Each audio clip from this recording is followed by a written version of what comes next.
ගතට සිතට සැනසුම දෙන සිහල ප්‍රතිකාර විෂම පරිසරය සම කරන්නට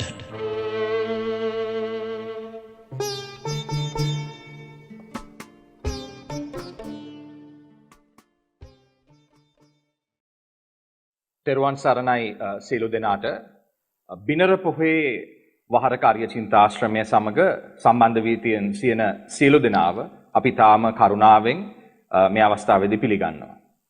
අද අපි ලැහැස්ති වෙන්නේ මීට පෙර පොහොය දිනේ කතා කරපු මේ අපේ ලොකු හාමුදුරුවෝ මතු කරපු නිවන් මඟ පමණක් නෙමේ ඊට ආශ්‍රිතව ඒට ආධාර අනුබද්ධක වෙච්ච බෙහෙත් ඇතුළු ඊට එහා ගිය ඒ නිවන් මඟ වඩන්නට උදව් වෙන්නා වූ කාරණා පිළිබඳ දිගුවක් වශයෙන් අද සාකච්ඡාවට බඳුන් කරන්න.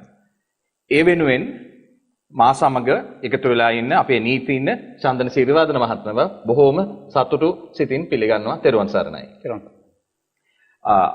අපි එතකොට අද බලාපොරොත්තු වෙන්නේ පළමුවෙන්ම චන්දන මහත්තයා අපි අපේ ලොකු හාමුදුරුවෝ මේ නිවන් මඟ මතු කරලා දෙන ගමන් මේ අපි සියලු දෙනාට නිවෙන්නට අවශ්‍ය කරන ප්‍රත්‍ය පරිසරය සකස් කරන ගමන් මට හිතෙනවා ඔබතුමාගෙන් දැනගන්න කැමතියි කියලා.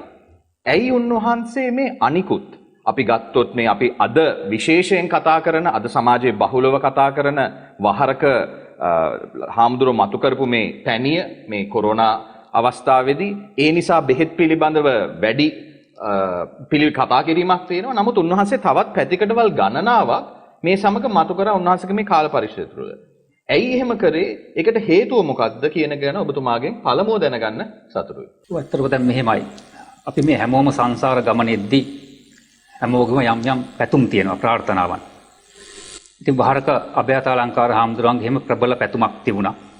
විශේෂයෙන්ම කාශ්‍යප බුදු පියාණන් වහන්සේගේ කාලේ සහ ඊට පෙරත් උන්වහන්සේ බොහොම දක්ෂ වෙදදුරන් වෙලා මේ මිනිස්යන්ගේ කායික මානසික රෝගවලට ප්‍රතිකාර කර කර ඉන්න කාලයක මතුවෙච්ච පැතුමක්. එතකොට ඒ කාශ්‍යප බුදු පියාණන් වහන්සේ මුණ ගැහිලා ආශිර්වාද ලබා ගන්නවත් එක්කම ඒ කායික මානසික රෝගයන් වලට කරන ප්‍රතිකාරය මේ භව රෝගෙට කළ යුතු ප්‍රතිකාරයක් බවට පත් වෙලා ඒ පැතුම් දෙකම සමාන්තරව වගේ ආවා. එහෙමයි. ඒකේ මල් පැල ගැනීම තමයි උන්වහන්සේගේ මේ අත්භවයේ අවසාන අත්භවයේ සිද්ධ වුණේ. එතකොට මේ භව රෝගයට කරන ප්‍රතිකර්ම ඒක සාර්ථක වෙන්න නම් අපි දන්නවා මේ කාලේ විශේෂයෙන්ම මිනිස්සු නොයෙකුත් ලෞකික ප්‍රශ්න වලින් දුක් කරදර වලින් වෙලෙන කාලයක්. එතකොට ඒකත් ධර්මතාවයක්. ඒ කාශ්‍යප බුදු පියාණන් වහන්සේත් ඒ කාරණේ දැක්කා. මොකද තුන් කල්නේ. එහෙමයි. දැන් මීට අවුරුදු 2500කට 600කට වගේ නෙවෙයි අද වෙද්දි මිනිස්සුන්ට බොහොමයක් ප්‍රශ්න තියෙනවා. ලෙඩ රෝග කියන එක ප්‍රධානයි. ඒ වගේම හරියට ගොවිතැන්පතක් කරගන්න නැහැ. නොඑක් අමනුෂ්‍ය රෝග තියෙනවා. නමුත් ඒව පිළිගන්නේ නැහැ. කොහොම එනවද කියලා දන්නේ නැහැ. ඒ වගේම හරියට ගෙයක් දොරක් හදාගන්න.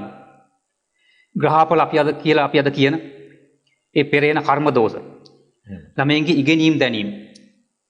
ඒ වගේම මිනිස්සු අතර තියෙන මේ ගහමරා ගැනීම, රැකිරක්ෂා කටයුතු, මේ වගේ දහසකුත් ප්‍රශ්න. මෙන්න මේ සියලු ප්‍රශ්න වලට ශාසනයත් මුල් කරගෙන ප්‍රතිකර්ම සලසන ක්‍රමවේදත් එක්ක තමයි වහරක අභයතාලංකාර හාමුදුරුවන් වහන්සේ මේ ලෝකෙට පහළ වෙන්නේ. මේ අවසාන අත්භවයේ. ඉතින් ඒකට උන්වහන්සේ ඒ ගිහි කාලේ පටන්ම සත්පුරුෂෝ ජනස්ස හිතාය හෝති කියලා සත්පුරුෂයන් ලෝක ජනතාවගේ හිතසුව පිණිස ක්‍රියා කළ යුතුයි කියන ඒ ආදර්ශ පාඨය ඉදිරියට තබාගෙන තමයි මේ ශාසනික කටයුතු ඇතුළු ওই වෙදහෙදකම් කටයුතු සිද්ධ කරේ. එහෙම. එතකොට මෙතනදී ප්‍රධාන වුණේ භවයෙන් ඈතර කරන එහෙම නැත්නම් මේ භව රෝගෙට නිශ්චිත විසඳුම් දීලා නිට්ටාවට සුව කිරීම. හැබැයි ඒක එකපාරටම කරන්න බෑ කියලා උන්වහන්සේ දැක්කා. මොකද අපි අර කියනවනේ බඩගින්න ඉන්න මිනිස්සෙකුට බණ කියන්න බෑනේ ඉස්සෙල්ලා මේ මිනිස්සුගේ බඩගින්න නිවලින්න එපා. එහෙමයි. ඒ නිසා ඒ ලෞකික දුක් කරදර වලට ඉස්සෙල්ලා විසඳුම් දීලා ඉන්න ඕන. ඉතින් 1986 වගේ කාලේ උන්වහන්සේට අවුරුදු 36 වගේ කාලේ තමයි ප්‍රබල වශයෙන් උන්වහන්සේට මේ අධ්‍යාත්මීය ශක්තියෙන් කරන්න පුළුවන් ඒ හැකියාවන් මතුවුනේ. එහෙම තමන්ගේ ගිහි ගෙදර කටයුතු පටන් ගත්තේව තමයි දීපයාත්ත කරලා ලංකාවේ පුරාම ස්ථාන කිහිපයකට ඒක ගෙනිච්චේ. ඉතින් ඒ කාල සීමාවේදී ලක්ෂ සංඛ්‍යාත රෝගීන් සංඛ්‍යාවක් උන්වහන්සේ සුවපත් කරලා තියෙනවා. ලෙඩ රෝග වලින් විතරක් නෙවෙයි. නොයෙකුත් අමනුෂ්‍ය රෝග වලින්. ඒ වගේම අපි මේ වාස්තු විද්‍යාව කියලා කියන්නේ මේක මේ අද විහිළුවට ලක් කරාට ඒකත් එක්තරා පටිච්චසමුප්පාද චක්‍රානුසාරයෙන් විස්තර ගන්න පුළුවන් විද්‍යාවක්. පෙරේට පුරිසිවරු දීලා ඒවත් ඔක්කොම යට ගිහිල්ලා තිබුණ මේ කාලෙ වෙද්දි. නක්ෂත්‍රය කියන්නේ පෙරේට පුරිසිවරු දීපු විද්‍යාවක්. ඒවයි අද නෂ්ටාවශේෂ විතරයි ඉතුරුලා තියෙන ඒවත් යට ගිහිල්ලා තිබුණේ. අපේ තිබිච්ච හෙළවෙද කමෙත් මේ වෙද්දි සෑහෙන ප්‍රමාණයක් යට ගිහිල්ලා තිබුණේ. ඒ වගේම මිනිස්සු කරපු ගොවිතැන්පත් වගා කටයුතු ඉගෙනීම් දැනීම් මේ සියල්ලම යට ගියපු කාලයක තමයි උන්වහන්සේ පහළ වුණේ. ඒ පහළ වෙලා අර අතීත පාරමිතා ශක්තියෙන් මේ සියලු දේවල් උන්වහන්සේට පුළුවන් ආකාරයෙන් උපරිමයෙන්ම මතු කළා.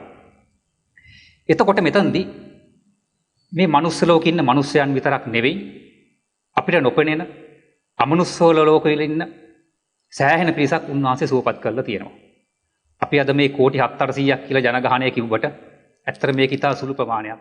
මේ අටමහා නරකේ, උසුපත් නරකේ, ඒ වගේ මේ ගන්ධබ්බ ලෝකවල ඉන්න නොපෙනෙන අත්බැව් බලද්දි ඉතාම සුළු ප්‍රමාණයක්. දිව්‍ය බ්‍රහ්ම අත්බැව් බලුවත් එහෙමයි. එතකොට එහෙම නොපෙනෙන අත්බැව්, නොපෙනෙන ලෝක දකින්න පුළුවන් අතිවිශේෂ හැකියාවක් උන්වහන්සේට තිබුණා. 이르දිවිද ඒ වගේම ඒ දිබ්බසෝත දිබ්බ චක්කු ආදී වශයෙන් කියන යම් යම් අභිඥා බලත් සෑහෙන්න පහල කරලා මේ අතේ තියෙන නෙල්ලි ගෙඩියක් වගේ ලෝකයේ දකින්න පුළුවන් විශේෂ හැකියාවක් උන්වහන්සේට තිබුණා. අපි මේ දැන් රූපවාහිනී බලන වගේ තමයි උන්වහන්සේට මේ නොපෙනෙන ලෝකය. යම්කිසි රෝගියෙක් තමන් ගාවට ආවට පස්සේ රෝගියෙක් කිව්වට පස්සේ රෝගියක්ම වෙන්න ඕනේ නැහැ. වෙන මොකක් හරි දුකක් කරදරයක් තියෙන කෙනෙක් ආවට පස්සේ උන්වහන්සේට තප්පර ගානාවක් ඇතුළත සමාධියට සම්වැදිලා ඒ පුද්ගලයාගේ පෙර අත්බැව් ගණනාවක් ඈතට බලන්න පුළුවන්. මොකද්ද මොහුට තියෙන කරදරය? මොකද්ද තියෙන රෝගය? ඇයි එහෙම වෙන්නේ?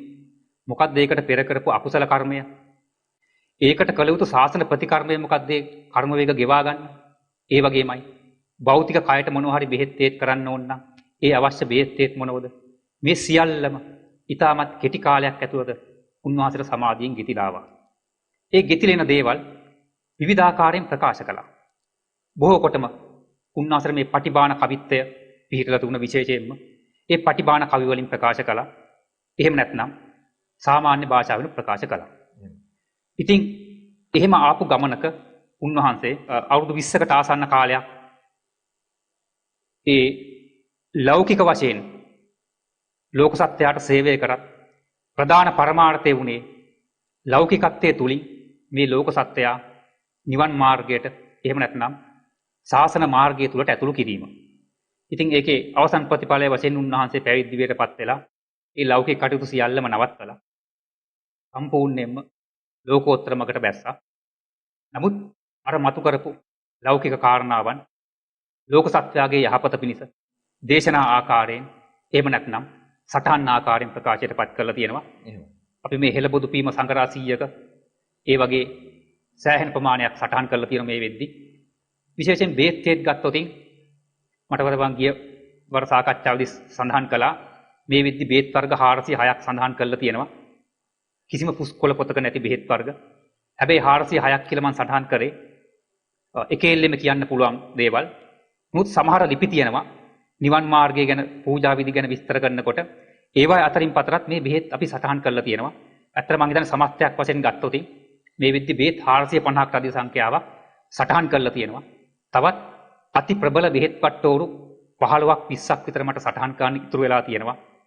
ඒවත් වැඩි කල් යන ඉස්සෙල්ලා දෙවන සංස්කරණ යටතේ ඒ සංගරාවෙන් සටහන් කළා ලෝක සත්‍යයට ඉදිරිපත් කරන්න බලාපොරොත්තු වෙනවා. එතකොට උන්වහන්සේ ඒ විදිහට තමයි මේ ලෝක සත්‍යයට සේවය කරන්න මුලපිරුවේ. ඉතින් අපි ඒවා කිසිදු සංගවීමකින් තොරව හෙළිදරව් කළා. මොකද උන්වහන්සේ දැක්ක විශේෂ කාරණයක් තිබුණා. අද රට ලෝකයේ මේ තත්ත්වයට පත් වෙලා තියෙන්නේ එදා පෙර හිටපු ඍෂිවරු වගේ උත්තමයෝ පසු කාලීනව ගුරු මුස්ටි තියාගෙන හංග ගැනීම නිසා. එම නිසා උන්වහන්සේක විශේෂයෙන් දැක්ක නිසා ඒ කිසිම දෙයක් හැංගුවේ නැහැ. හංගන් නැතුව ඒ සියල්ලම ඉදිරිපත් කළා. ඉතින් මම හිතන්නේ මේ වෙද්දි විශාල පිරිසක් ඒවයි ඵල ප්‍රයෝජන අත්පත් කරගෙන තියෙනවා. තවදුරටත් අත්පත් කර ගනිමින් පවතිනවා. අනාගතයේදී ඒ බිහි වෙන ලෝක සත්‍යය ඒවෙන් බොහෝ ඵල ප්‍රයෝජනයක් අත්පත් කර ගනීවි. බොහොම ස්තුතියි චන්දන මහත්මයා අපිට ඒ ඉතිහාස කතාව සහ මේ කාරණා කොහොමද ගොනුනේ කියලා ඔබතුමා පැහැදිලි කරාට. මම හිතන්නේ මේ අවස්ථාවේදී කාරණා දෙකක් මතු කරන එක වැදගත් කියලා.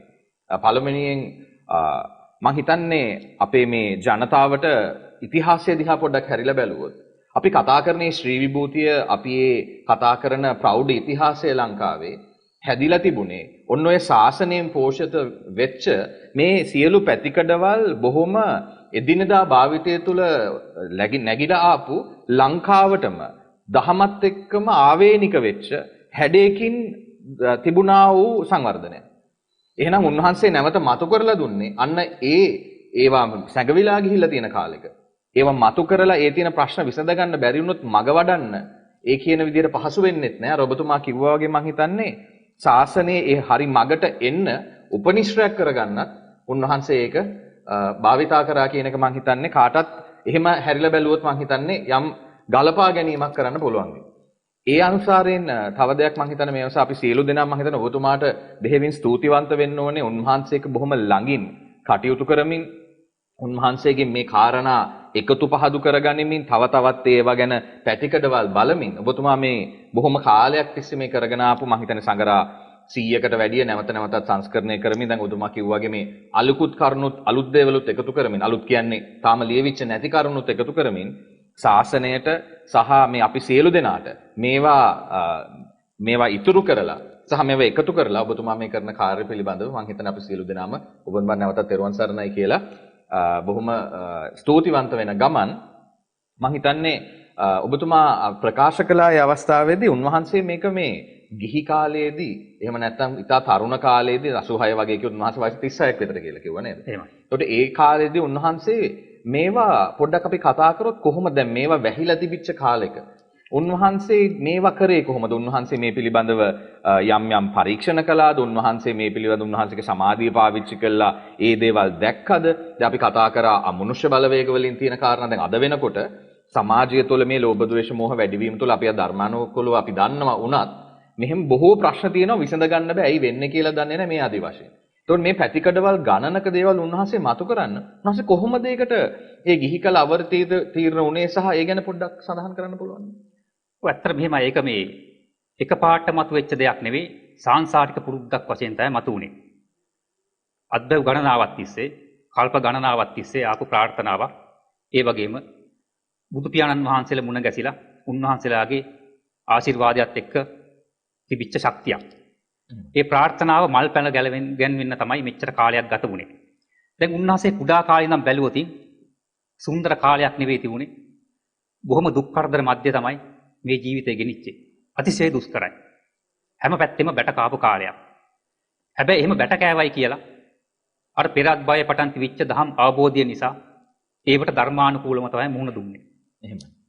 එතකොට පාසල් යන කාලේ පවා උන්වහන්සේ විග්‍රහ කරලා තිබෙනවා. විශේෂයෙන් මේ කාලේ මම උන්වහන්සේගේ මේ චරිතාපදානය ලියමින් පවතිනවා. එහෙමයි. ඒක ඉතින් එදා ඉඳන් එක්කව කරපු කරුණු තියෙනවා. ඒ වගේම මේ වර්තමානයේ තව අධ්‍යයනය කරන ඒවා තියෙනවා. ඉතින් මේ වෙනකොට මට උන්වහන්සේගේ ඒ කාලේ ලියවිච්ච දිනපොත් සමහර අවස්ථාවල බස් ප්‍රවේශ පත්‍ර පවා ලියපුවා තිබුණා. බොහොම වටිනා දහම් කරුණු. ඒ සියල්ලම අධ්‍යයනය කරලා බලාගෙන යද්දී ඒ වගේම එදා අහපු කරුණුත් එක්ක සාරාංශ කරලා බලද්දී දකින්න තියෙන ලක්ෂණයක් තමයි අවුරුදු 6-7 ඉඳන් තමයි උන්වහන්සේ මේ දහමට යොමු වෙලා තියෙන්නේ. එහෙමයි. එතකොට ලෞකික ධම්ම මාර්ගයක් ඔස්සේ තමයි ලෝකෝත්තර ධම්ම මාර්ගයට යොමු වෙලා තියෙන්නේ. මේ බුදුදහමේ විශේෂත්වයක් තියෙනවා. ඒ කියන්නේ මේ ලෝක ධර්මතාවයේ තේරුම් අරගෙන බුදු පියාණන් වහන්සේ දේශනා කරපු මේ බණ භාවනා කටයුතු කරගෙන යනකොට ලෝකෝත්තර මාර්ගයේ විතරක් නෙවෙයි මේ ලෝක සත්‍යයට ලෞකික වශයෙන් සිත ශාන්තිය සලසන්න පුළුවන් අනිකුත් ක්‍රමවේදක් Tamanට ඉබේම පහළ වෙනවා. ඉබේ පහළ වෙනවා ඒකට අහේතුකව නෙවෙයි පෙර හේතු තියෙනවා. එහෙමත් විශේෂ ශක්තිය මතු කරන්න පුළුවන් මහා වටිනා දුර්ලභ දහමක් තමයි මේ බුද්ධ ධම කියන්නේ.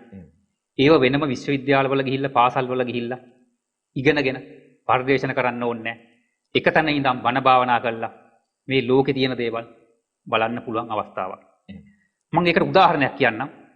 අපි මේ සංග්‍රහයේ ලිව්වා ලිපි පෙළක් අපර නොපෙනෙන ලෝකය කියලා. මට මතක විදිහට ලිපි 18ක් හරි 22ක් හරි. ඉතින් මේ සංග්‍රහයේ අන්තර්ජාලයේත් යනවා පළ වෙනවා. මීට අවුරුදු කිහිපයකට කලින් ඒතොර ලිපි පළ වෙලා අවසන් ඇමරිකාවේ NASA ආයතනයේ වැඩ කරන අපේ මේ සිංහල පින්වතුන් කීප දෙනෙක් කතා කරලා මගෙන් ඇහුවා කොහොමද මේ කරුණ ඔබ ලබා ගන්න කියලා. මං කො මෙන්න මෙහෙම බණ භාවනා යෝගී ස්වාමින් වහන්සේ කෙනෙක් ඉන්නවා වහරක අභයතාලංකාර කියලා. උන්වහන්සේ වැස්සකටවත් විශ්වවිද්‍යාලයකට ගොඩ වෙලා නැහැ.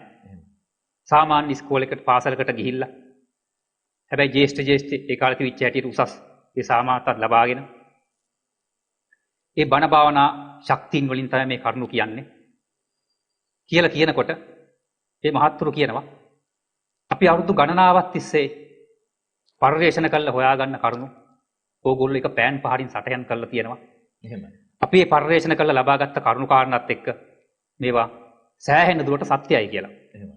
ඉතින් මමත් ඒ වෙලාවේ කිව්වා ඔයගොල්ලෝ සෑහෙන මහන්සි වෙලා උපකරණ පාවිච්චි කළා.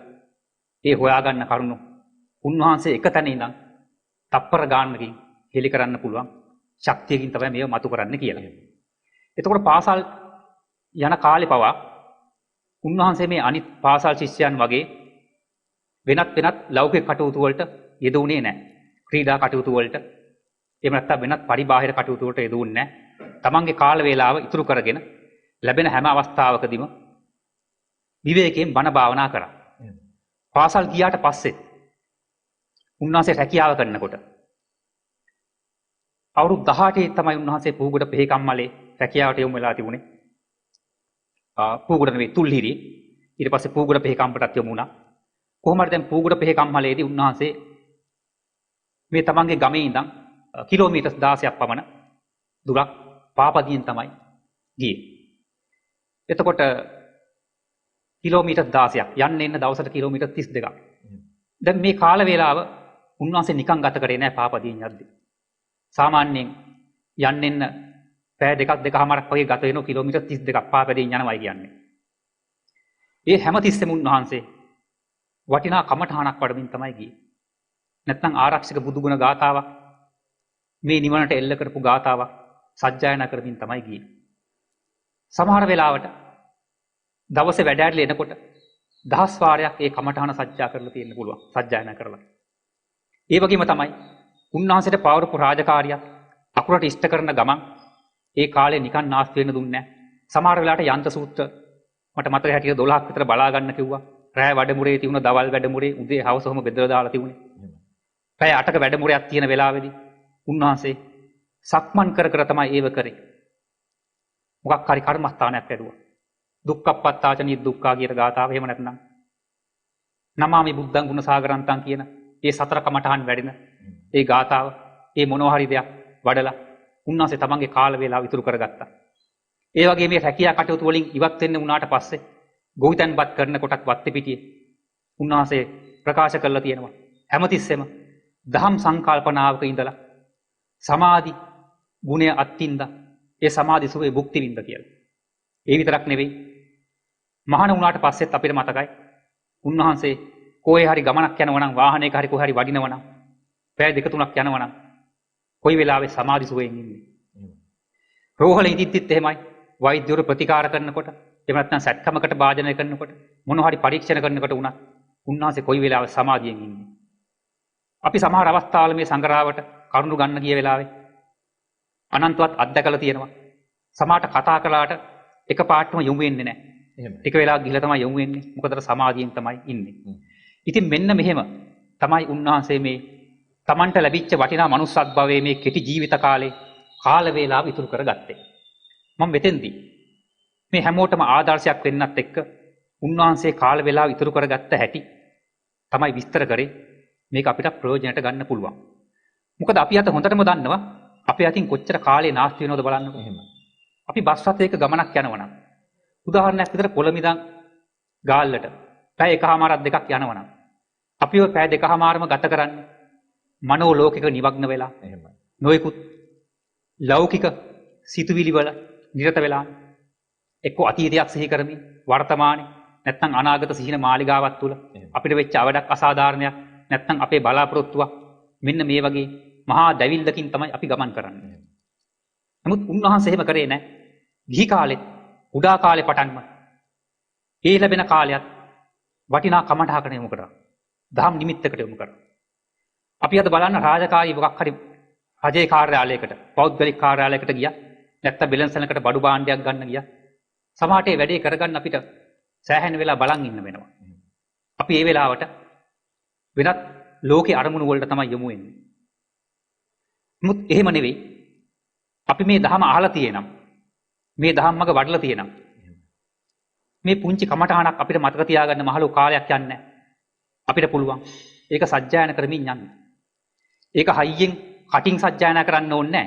මොකද මිනිස්සු හිතා එතකොට මේ පිස්සු මේ මිනිස්සෙට මොනවද මේ කියවනව නේද කියලා. එහෙමයි. නමුත් මේක මතක තියාගත්තට පස්සේ අපේ මේ තොල්පටක්වත් හෙල් වෙන්නේ නැති වෙන්නේ.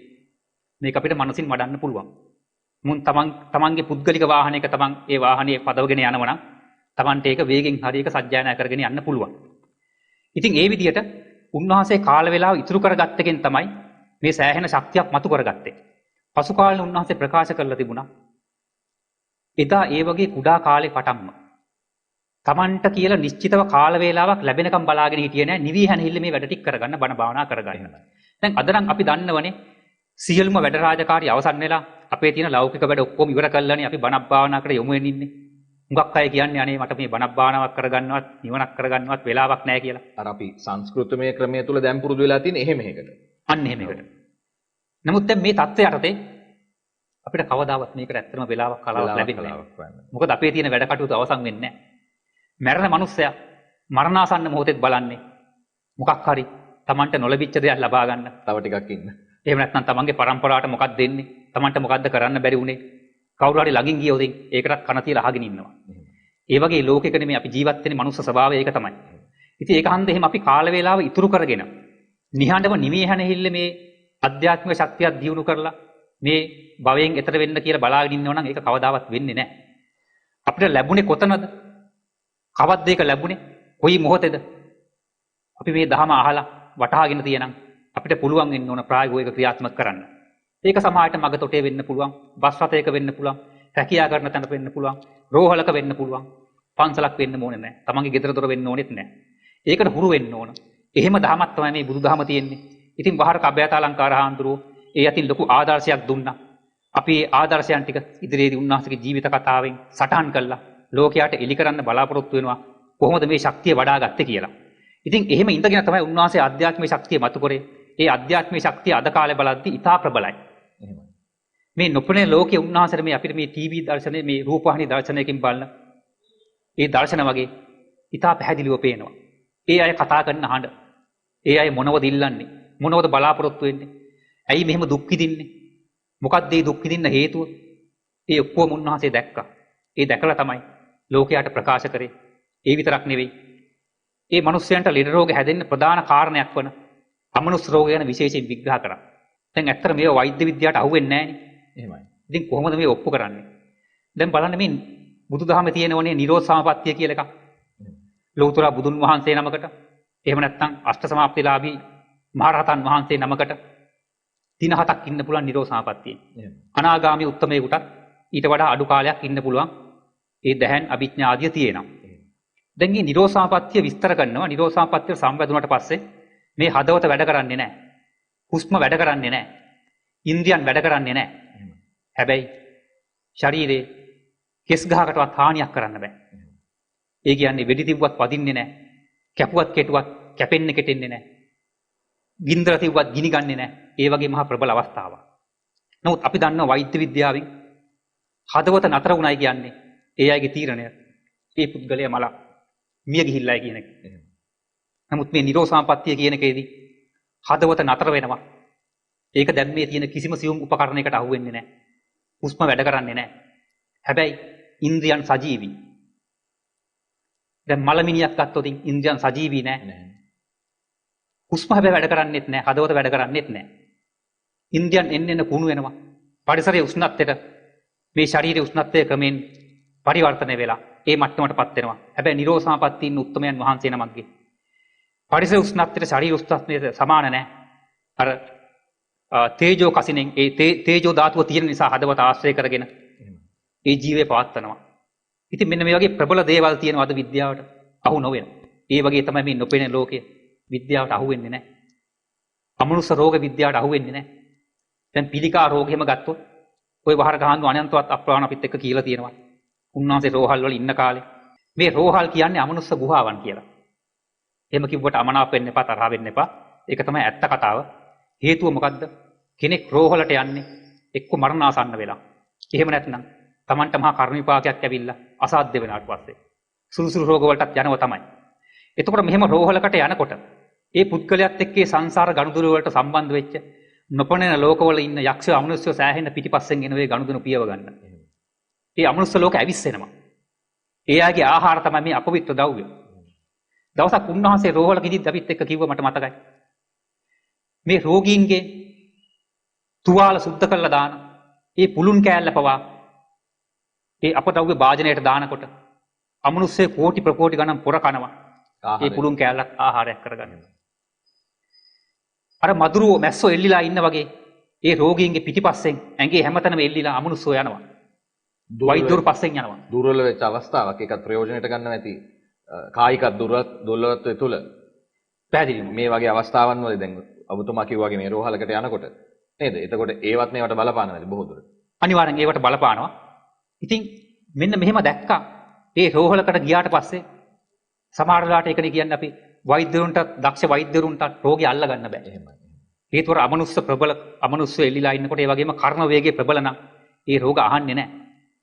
සමහර වෙලාවට මහ විශාල ඔය පොල් ගස් පුවක් ගස් වගේ අමනුෂ්‍යයෝ තමන්ගේ දිව දික් කරලා ඒ රෝගීන්ගේ තුවාල වලට දාලා ඕජස් ආග්‍රහණය කර උරන අවස්ථාපාල උන්වහන්සේ දැකලා තියෙනවා.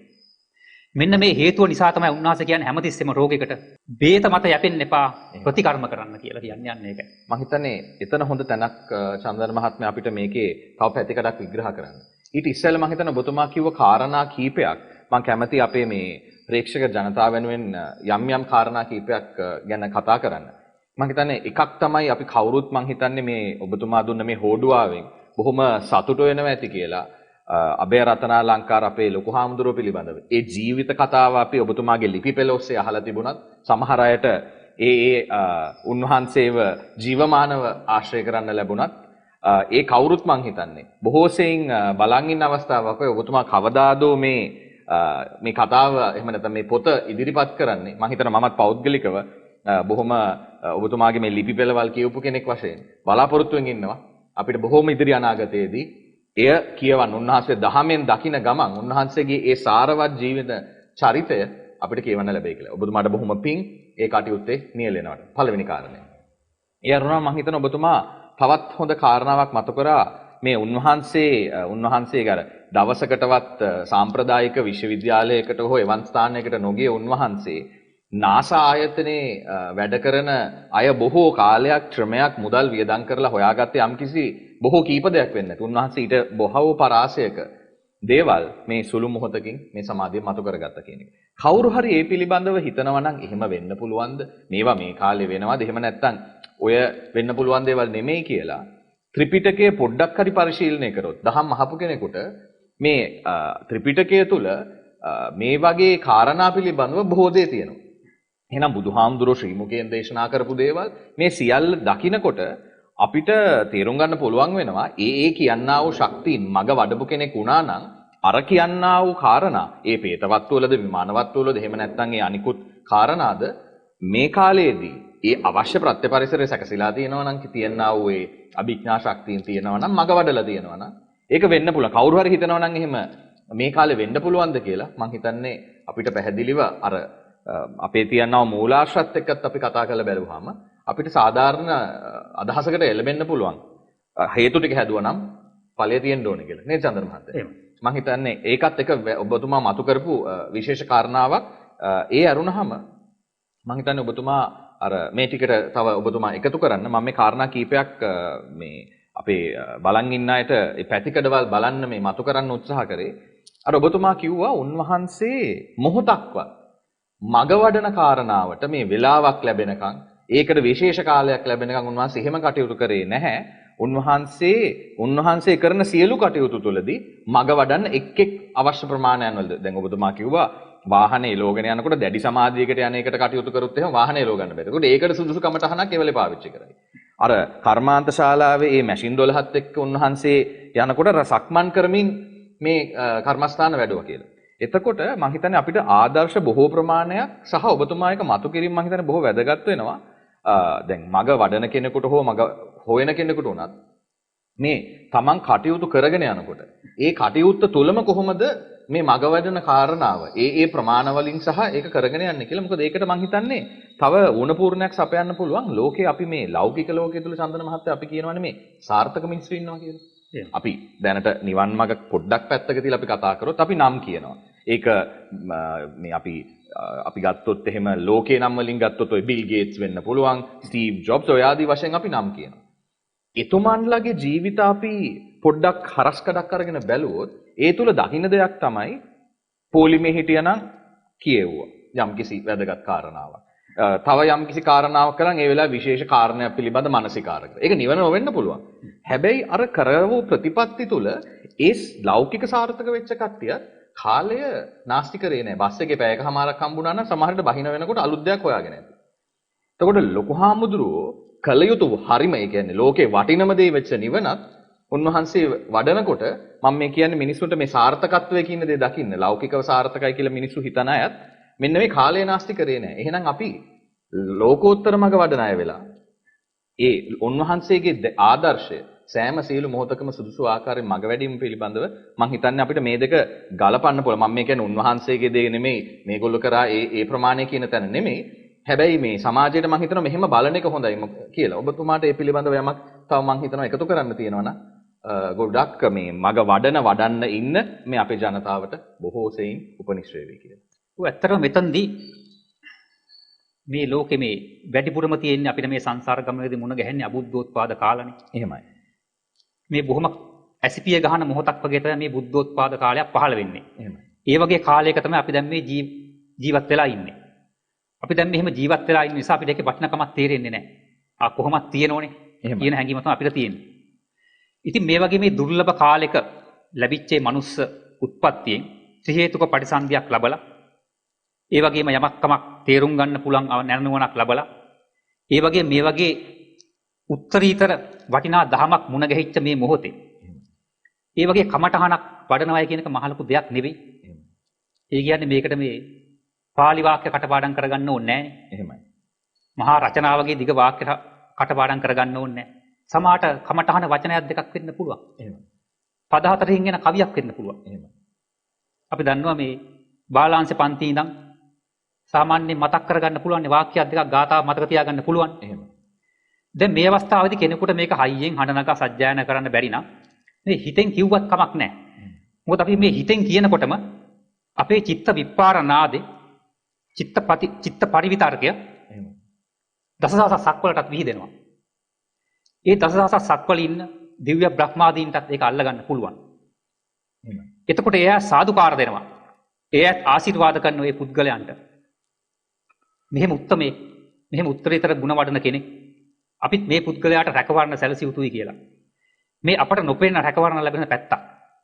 ඒකයි අර අපි කලින් සඳහන් කළේ. එහෙම හරි අපිට ලැබෙන මොහොතක හරි මේ ಗುಣ මාත්‍රයක් හරි අපිට වඩන්න පුළුවන් නම් හුඟක් වටිනවා. මේ සංසාර ගමනෙන් එතර වෙන්න විතරක් නෙවෙයි අපිට මේ ලෞකික තියෙන දුක් කරදර පවා නැති කරගන්න. මොකද හේතුව ඒ වගේ ලෝකෝත්තර කමඨහනක් වඩනකොට අපේ මේ ශරීරයට ඇලිලා බැඳිලා තියෙන ඒ රාග දේශ මෝහයන්ගෙන් ආපු කළු කිරණ ඒ වගේම අමනුෂ්‍යයන්ගේ බලපෑම් සෑහෙන ප්‍රමාණයක් කැපිලා යනවා. ඒක ඉතා වටිනා දෙයක්. මේ මිනිස්යන්ගේ කය බොහෝ කොටම මේ අසනීප තත්ත්වයන්ට පත් වෙලා තියෙන්නේ. ඒ වගේ මිනිස්සු දවස් පැය 24න් වගේ මේ රාග දේශ මෝහයන් ඇසුරු කළා. ඒ වඩන කළු කිරණ. ඒ කළු කිරණ තමයි අපි මේ දැන් ඕරා වලල්ල කියන ඒ හැමෝගෙම වටේ රැස් වලල්ලක් තියෙනවා. ඒක වටේ තැම්පත් වෙලා තියෙනකොට ශරීරේ සප්ත ධාතු වලටම මේ විහිදිලා තියෙනවා මේ කළු කිරණ. ඒව භෞතික බෙහෙත් වලින් කපන්න බෑ. ඊටමත් අල්ප මාත්‍රයක් කපා ගන්න පුළුවන්. හැබැයි මේ ලෝකෝත්තර කමඨහරක් වඩනකොට විතරාගී විතදෝසී විතමෝහී ගුණ තමයි මතුවෙන්නේ. ඒ ගුණ වඩනකොට ඇති වෙන්නේ පාරිශුද්ධ කිරණ.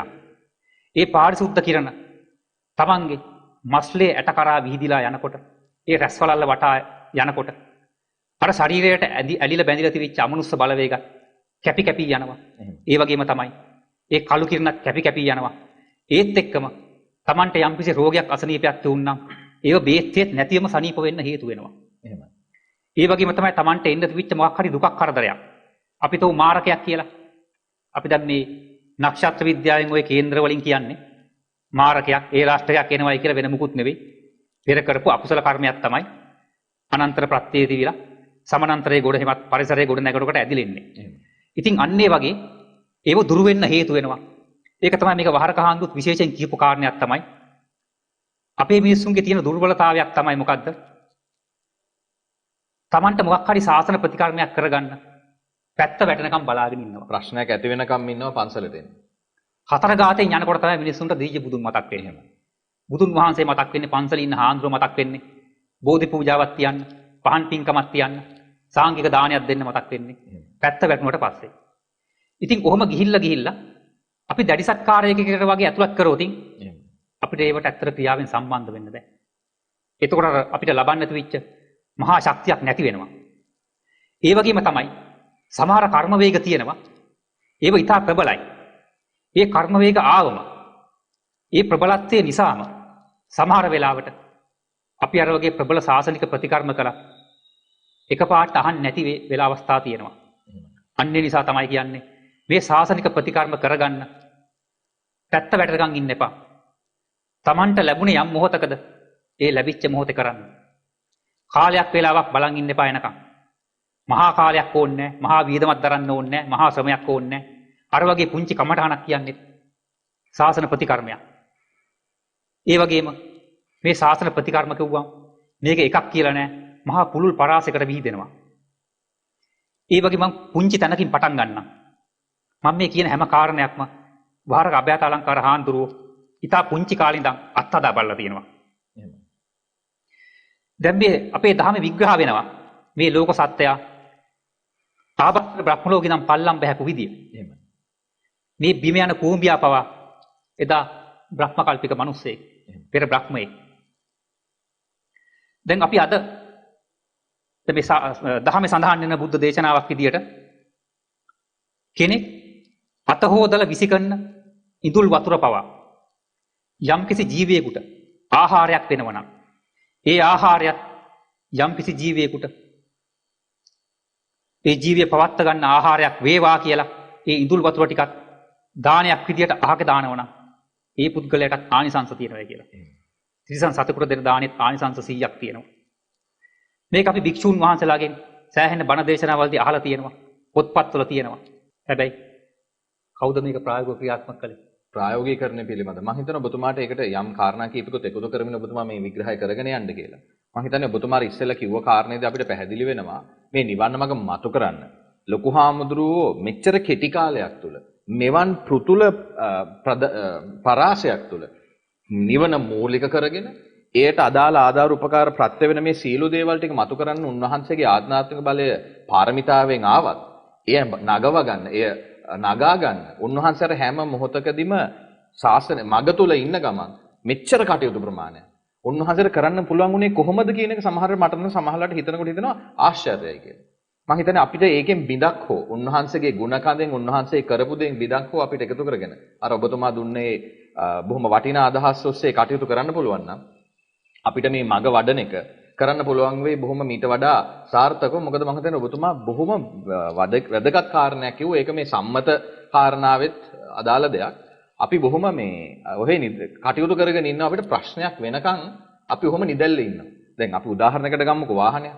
මේ වාහනේ ගෙනල්ලි ඉවරවලා ඉතින් ඕකත් එක්ක බොහොම එහෙ මෙහෙ යනවා කටයුතු කරනවා. පොඩි ලෙඩක් ආවත් ඕකේ වතුර ටික බලන්නෙත් නැහැ, බැටරිය බලන්නෙත් නැහැ. අපි මේ තේරෙන උදාහරණයකින් කිව්වොත් මේකට එච්චර සැලකිල්ලක් දක්වන්නේ නැහැ. මේක ලොකු හානියකටපත් වෙලා ගරාජ්‍යකට අරන් ගියාම බොහෝ වියදමක් කරලා අර චූටි දේවල් වලින් ගොඩ යන්න තිබිච්ච එක බොහෝ ප්‍රශ්නයකට එනවා. ඉතින් ඒ නිසා මම හිතනවා ඔබතුමායි මතක් කරපු කාරණය මේ දහම් මහන් සෑම සීල දිනාටම අපි කාටත් එදිනෙදා නිරතුරුව මග වඩනවා නම් ශාසනික කටයුතු සහ සම්බන්ධ තමන්ට පුළුවන් ප්‍රමාණයෙන්. ඒක මුදලින්ද, ඒක හිතෙන්ද, ඒක අදහසින්ද ඔය හැම තැනකදීම තමන්ට කරගන්න පුළුවන් විදිහට කරගන්නවා නම් අර මහා ලොකුවට එන්න තියෙන ඒවා පොඩි වෙලා විශේෂයෙන් මේ කොරෝනා කාලෙදී. උනත් කෙනෙකුට තමන් ගෙදර ඉඳන් මම හිතන්නේ නේද චන්ද්‍ර මහත්තයා අපිට මුදල් පාවිච්චි කරන්න බැරිුණාට බුදුහාමුදුරු වැඩිම ආනිසංස කියලා තියෙන එක්ක අනිච්ච දුක්ඛ අනාත්ම මෙනෙහි කරන එක එහෙම නැත්නම් අඩුමතර මේ මෛත්‍රී භාවනා මේ වගේ සිත මූලික කරගෙන මේ ආදී වශයෙන් ශාසනය තුල නිරතුරුව නිරන්තරයෙන් ස්වාමින් වහන්සේලා ආශ්‍රය නිශ්චය කරමින් කල්යාණ මිත්‍ර සම්පත්තිය වඩා ගන්නවා නම් අර ලොකු මරුපහරක් සමහරට බෙල්ල කැපෙන දිවිච් එක කන කැපිලා නවතින්නට තිබුණා. මම හිතන ඔබතුමා එක මේ වෙලාවේ මතක් කරලා දෙන එක හොඳයි. මොකද අපිට පුරුදු වෙලා තියෙන අනේ හාමුදුරුවනේ කියාගෙන එහෙම නැත්නම් අනේ දොස්තර මහත්තයෝ කියාගෙන ප්‍රශ්නේ උඩුදුවට පස්සේ යන්න. ඒක නොකර අර කියන විදිහට නිරතුරුව යෙදෙන්න කියන එක මම හිතන ඔබතුමා මතු කිරීම මම අර උදාහරණයක් අරගත්ත මේ අපි කාටත් බොහෝ සෙයින් වැදගත් වෙන එකක් මම හිතන්නේ බොහොම වටිනවා ඔබතුමා මතක් කරපු එක. අර ඔබතුමා කියාගෙන ගිය කාරණේට මෙන්න මේ වචන දෙක එකතු කරලා මම ඔබතුමා නැවත මේ ප්‍රශ්නේ යොමු කරනවා. අපි දැන් ගොඩක් දුරට මේ දවස්වල බහුලව කතා කරේ මේ උන්වහන්සේ මතු කරපු මම මේ කතා කරන්නේ මේ කොරෝනා සහ මේ බෙහෙත් කියන කාරණාවත් එක්ක අපි අද දවසේ මේ ගනුදෙනුව කරන ගමන් මේ පැණිය එහෙම නැත්නම් අනිකුත් උන්වහන්සේ මතු කරපු දේවල්. එතකොට ඔබතුමා මතක් කරා මේ අමනුෂ්‍ය පැත්ත ගැන කතා කරාම මේ කමටහන් වඩනකොට මේ සුදු කිරණ ඔස්සේ තමන්ගේ තියෙන ලෝභ ද්වේෂ මෝහ කැපිලා ඒ වගේම මේ තියෙන බන්ධන එහෙම අයින් වෙන කාරණා පිළිබඳව.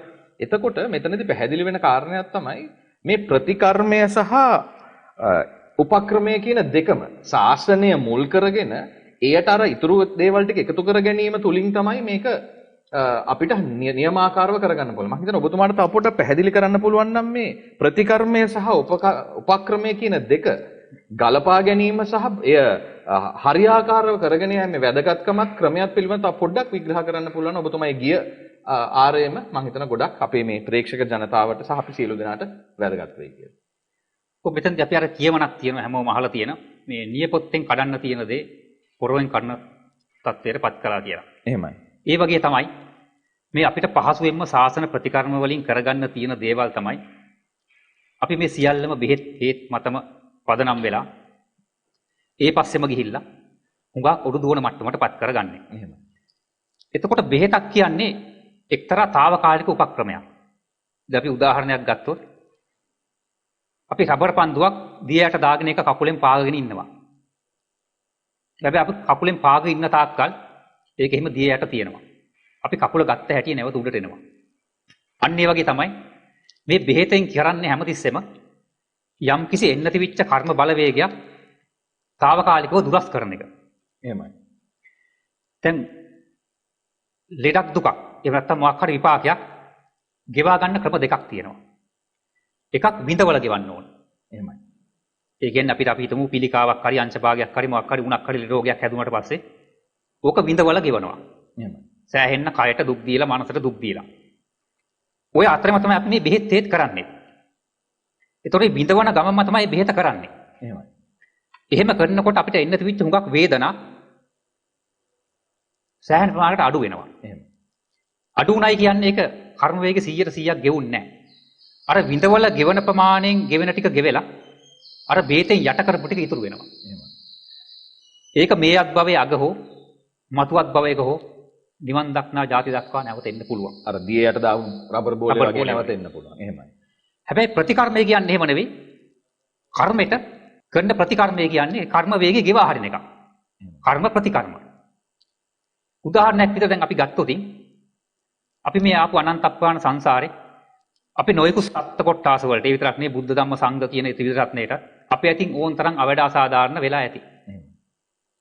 දැන් එහෙම වෙච්ච වෙලාවට ඒකේ විපාකයක් වශයෙන් අපේ කයට මොකක් හරි ලෙඩක් රෝගයක් එනවනම් ඒකට බේතක් කරයි කියලා අර කරපු අවඩ අසාධාරණේ නැති වෙන්නේ නැහැ. නැති වෙන්නේ නැහැ. එහෙමයි. ඒකට වන්දි කියලා නිදාස් වෙන්නේ නැහැ. අපේ ඇති ප්‍රමාණාත්මක උත්තරයක් නෙමෙයි ඒකට.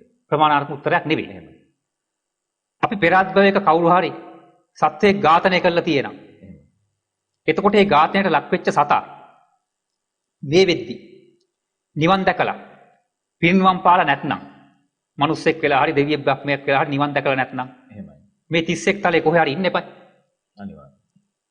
එතකොට ඒ විපාකයට අපේ කයට ආපු ලෙඩක් රෝගයක් ඒ ලෙඩට අපි බේතක් කරයි කියලා ඒ සත්‍යයට අපි කරපු අවඩ අසාධාරණයෙන් අපි නිදහස් වෙන්නේ නැහැ. නිදහස් වෙන්නේ නැහැ. අන්නේ නිදහස් වීමක් තමයි මේ ප්‍රතිකර්ම වලින් කරන්නේ. ඒ කියන්නේ අනන්ත අප්‍රමාණ සංසාරේ අපේ අතින් අවඩට අසාධාරණට හිංගි හිංසා වලට වෛර කිරීම සාප කිරීම වලට ලක් වෙච්ච සත්වයෝ කෙබඳු ස්ථානයක කෙබඳු අත්භවයක හිටියත් ඒ සියල්ලටමත් අපි මේ කරන පිම්පෙත් විහිදලා පැතිරලා ඒ අයටත් ඒ පිම්පෙත් දීලා ඒ අයට සුගතිගාමී වෙලා ඒ ඉන්න තැන් වලින් නිදහස් වෙලා නිවන් මාර්ගයට අවතීන කිරීමක් තමයි කරන්නේ. අන්න එහෙම වුණොත් තමයි ඒ අය අපිත් එක්ක තිබිච්ච සංසාර ගනුදෙනු ක්‍රමයෙන් පියවිලා ඒ වගේම අපිත් එක්ක හදාගත්තේ විරසක භාවයන් වෛරී දේවල් වෛරී සිතුවිලි ඒව දුරු වෙලා ඒ ගනුදෙනු අහවර කරන්නේ. ඉතින් ඒ වගේ සාසන ප්‍රතිකර්ම කියන ඒවා අන්‍ය සාසන වලත් තියෙනව නැත්තේ නෑ. එහෙමයි. හැබැයි මහා ප්‍රබල සාසන ප්‍රතිකර්ම තියෙන්නේ මේ බුද්ධ ශාසනයේ විතරයි. බුද්ධ ශාසනයක් විද්‍යමාන වෙන කාලෙක විතරයි. අනිත් ශාසන ප්‍රතිකර්ම කියන ඒවා අපි අන්න ශාසනවල තියෙන ඒවා ඊට හුඟක් පහලින් තමයි තියෙන්නේ. අපි ඒව හැල්ලුවට ලක් කරනවා නෙමෙයි. හැබැයි ප්‍රධානම එහෙම නැත්නම් ඔබ වගේ පූර්ණම කරගන්න පුළුවන් වෙන්නේ බුද්ධ ශාසනයක් මතුවෙච්ච කාලෙක අන් ශාසනවලදීත් යම් කාරණා යම් මට්ටමල් වලට ඒ ලබ්ධීන් දෘෂ්ටීන් භක්තියින් අනුව සිදු වෙන්න පුළුවන්. නේද චන්ද්‍ර මහත්තයා? ඔව්. ඒකට හේතුවක් තියෙනවා. ඒ තමයි මේ බුද්ධ ශාසනය කියලා කියන්නේ මුකුත් නෙවෙයි. බුද්ධ ධම්ම සංඝ කියන මේ ත්‍රිවිධ රත්නයනේ. එහෙම. එතකොට මේ ත්‍රිවිධ රත්නයේ ಗುಣ අප්‍රමාණයි. එහෙම. ප්‍රමාණ කරන්න බෑ. දැන් අපි අන්‍ය ශාසනයක් ගත්තොත් ඒකේ ಗುಣ ප්‍රමාණ කරන්න පුළුවන්. එහෙමයි. දැන් බේතක් හේතක් ගත්තොත් ඒකේ ಗುಣ ප්‍රමාණයි. එහෙම. අපිට ඒක මනින්න පුළුවන්. හැබැයි මේ ශාසන ගුණ කියන ඒවා අපිට මනින්න බෑ. එහෙම. අප්‍රමාණයි. ඒතර අපි මේ අනන්ත අප්‍රමාණ සංසාරේ කරපු අකුසල කර්ම ප්‍රමාණාත්මකයි. ප්‍රමාණයි. අපිට ඒක ගෙවා හරින්න පුළුවන්. අර පුණ්‍ය ගංගා කුසල ගංගා මේ ශාසනය තුල නැගෙනේව තුල අර ලුණු මිටේ උදාහරණය වගේ. ඒවා දිය කළා හරින්න එහෙම නැත්නම් ඒකේ ප්‍රබලත්වය එහෙම නැත්නම් ඒව අහෝසි කරන්න හෝ මට්ටමට අර ඔබතුමා මම හිතන්නේ පරමාර්ථය තුල පිහිටි දහමක් නිසා ඒ තුලින් නැගෙන්නේ උපරිම ශක්තිය එහෙම නැත්නම් සුද්ධ වීම. එහෙමයි නේද චන්ද්‍ර මහත්තයා? ඒ කියන්නේ දැන් මේ ප්‍රමාණාත්මක අකුසල් එහෙමයි. අප්‍රමාණ පින් කුසල් වලින් තමයි ගෙවෙන්නේ. එහෙමයි. ඉතින් ඒකයි කියන්නේ මේ කෙනෙක් පාපයක් කරගත්තොත් යම්කිසි ඒ පාපේ මේ බුද්ධ ශාසනයේ පවතින කාලෙක කරන ප්‍රතිකර්මකින් 100,000 ගුණයකින් ගෙවලා ඊට වැඩි මනක් වන්දියකුත් අපිට දෙන්න පුළුවන්. එහෙමයි. එම නිසා තමයි කියන්නේ අර තමන් වදපු හදපු ඒ දෙමව්පියන් තමන්ගේ දරුවෙක් ඒ අම්මගේ බීපු කිරි වලට වන්දි ගෙවන්න දෙවුරේ අවුරුදු 100ක් කරමත තියාගෙන ගියත් ඒ වන්දිය ගෙවන්න බෑ කියනවා. එහෙමයි. හැබැයි එක මොහොතක මේ ශාසන ගුණ තුනට ඇතුළු කරවොත් ඒ අබ්බයි ඒ වෙච්ච වන්දිය විතරක් නෙවෙයි. එහෙමයි. අනන්ත අප්‍රමාණ සංසාරේ කිරි බීලා ඒ කරපු ඒ සසර ගනුදෙනුත් එක්ක තිබිච්ච ඒ වන්දි සියල්ලමත් ගෙවලා වැඩි මනක් දුන්නයි කියලා සඳහන් වෙනවා. මෙන්න මේ අප්‍රමාණ ගුණ මහත්වය තමයි මේකට හේතුව. මේ ශාසන ප්‍රතිකර්ම බුද්ධ ශාසනයත් එක්ක තියෙන අති ප්‍රබලයි කියන හේතුව තමයි ඒ ගුණ අපිට ප්‍රමාණකට සුව කිරීම. මම හිතන්නේ චන්දන මහත්තයා අපිට මෙතනදී තව පැතිකඩක් මතු කරන්න අවස්ථාවක් හම්බ වෙනවා. අපේ ලොකු හාමුදුරුවෝ ඒ පාරමිතා ශක්තියෙන් උන්වහන්සේ මේ ශාසනය නැවත මතු කරපු කාලෙක අපිට යම් ඒ පිළිබඳව ඇතිවන ආව ආందోලනාත්මක කාරණාත් අපි දකින්න ලැබෙනවා. අද කාලෙත් ඒවා තියෙනවා. මම හිතන්නේ අපිට එතනදී මෙන්න මේ කාරණාව බොහොම වශයෙන් හිතලා බලන්න වෙනවා. ඒ වගේ උත්මයකට ඒ වගේ කාරණාවලට අපි නොදැනුවත්කමින් ගරහලා හෝ දැනුවත්කමින් ගරහලා හෝ කටයුතු කරගත්තොත් ඔය කිව්වා වගේ ගනුදෙනු සහ මෙච්චර මේ පුණ්‍ය ගංගා කුසල ගංගා නැගෙන ප්‍රමාණ කළ හැකි නොහැකි මට්ටමේ පින් ගලනවා නම් ඒට අවඩ අසාධාරණ කළොත් ප්‍රමාණ කර නොහැකි මට්ටමේ එහෙම නැත්නම් ප්‍රමාණ කර නොහැකි මට්ටම කියන වචනේ හරිද දන්නෙත් නැහැ ඔබතුමා ඒක පැහැදිලි කරන්න. ඒකේ අනික් පැත්තත් ඒ වගේම සිදු වෙන්න පුළුවන් නේද? ඒ නිසා අපි කල්පනාවෙන් මේ ශාසනයත් එක්ක ගනුදෙනු කරනකොට බොහොම ඒ කොයි මතේ හිටියත් මම හිතන්නේ අපි බොහොම ඒ පිළිබඳව කල්පනාවෙන් විශේෂයෙන් ස්වාමින් වහන්සේලාට කතා කරනකොට ඒ පිළිබඳව කරනකොට ඕනම කෙනෙකුට අපි මම හිතන්නේ එතනත් මම හිතන්නේ මතු කරන එක වැදගත් වෙයි මේ මොකද අපි අද කතා කරන්නේ බෙහෙත විතරක් නෙමෙයි ශාසනයේ තියෙනව අනිකුත් පුළුල් කාරණාත් එක්ක එතනදිත් මම හිතනවා අපි කවුරුත් පරිස්සම් වෙන එක අපේ සසර ගමන කෙටි කරගන්න කවදා හෝ උපනිශ්‍රය වෙයි කියලා මම හිතනවා ඔබතුමාට ඒ ගැන යමක් එකතු කරන්න පුළුවන් නම් ගොඩක් වටියි. ඔබතුමා ඊටා වටින කාරණයක් මතු කරේ. මම එතෙන්දී මෙන්න මේ උදාහරණ ගන්නම්. මේ කාරණයක් මම පළමුවෙන්ම දැනගත්තේ වහරකබ්බයත අලංකාර හාමුදුරුවන්ගේ. එහෙමයි. උන්වහන්සේගෙන් තමයි මම ඉස්සෙල්ලම ඇහුවේ. දෙව්දත් හාමුදුරුවන්ටවත් බනින්න එපයි කියලා. එහෙමයි. අපි අද මොකක් හරි දුස්සීලයක් දැක්කොතින් ඒ කියන්නේ බොහොම දරුණු ගානේ කෙනෙක් දැක්කොත් ඔව්. අපි අද කියන්නේ මොකද්ද? ඕක දේවදත්ත කියලා කියන්නේ. එහෙමයි. එහෙමයි. ඕක දෙව්දත්තර වගේ කියනවා. ඒ කියන්නේ ඕනම උදාහරණයකට ගන්න දෙව්දත්තර තමයි ඒ වගේ කෙනෙක් පෙන්වන්නේ. දැන් මේ අපි දකින්නේ ඒක කොටසක් විතරයිනේ. ඒ කියන්නේ මේ දෙව්දත්ත හාමුදුරුවෝ මේ අත්භවයේ පංචානන්තරී පාප කර්ම කරගෙන එහෙමයි. අවීචි මහා නරක ආදියට ගියා. අපි ඒ කොටස විතරයි දකින්නේ. නමුත් එදා දෙව්දත්තර ඒ පොළොව පලාගෙන අවීචි මහා නරක ආදියට යන වෙලාවේ ගියාට පස්සේ ආනන්ද හාමුදුරුවෝ ඒ විදි සෝවාන් වෙලා විතරයි හිටියේ. බුදුහාමුදුරුවොත් එක්ක කියනවා "සාමිනි දැන් අපිට මේ වැඩ කටයුතු ටික නිවි හැනිල්ල කරගෙන යන්න පුළුවන්." දෙව්දත්තර අන්න සුත වෙලා අවීතියට ගියා කියලා. ඒතර ලෞතර බුදු පියාණන් වහන්සේ මොකද්ද කියන්නේ? හා ආනන්ද එහෙම කියන්න එපා. දෙව්දත්තර මගේ ඇඟේ දේසවල වල ඒ වගේම සංඝ ભેදය කළා. ඒ පංචානන්තරේ පාප කර්ම වලින් දෙකක් කරගෙන අවීචි මහා නරක ආදියට ගියා තමයි. හැබැයි මේ කල්ප අවසානයේදී ඔහු ඒ විපාකෙත් ගෙවලා මෙන්න මේ නමින් පසේ බුදුරයන් වහන්සේ නමක් වෙනවයි කියලා. දැන් එතකොට පසේ බුදු කෙනෙක් වෙන්න බෑනේ නිකන් කෙනෙකුට. අනිවාර්යයෙන්. ඒක ලෞතර බුදු පියාණන් වහන්සේ කෙනෙකුට මේ පාරමිතාව එතකොට ඊට පස්සේ දෙවණියට තියෙන්නේ. විශේෂ පුද්ගලයෙක් වෙන්න විශේෂ පුද්ගලයෙක් වෙන්න බෑ. එතකොට බුදුන් වහන්සේ නමක් තුන්කල් නුවණින් හැම එකක්ම ප්‍රකාශ කරන්නේ.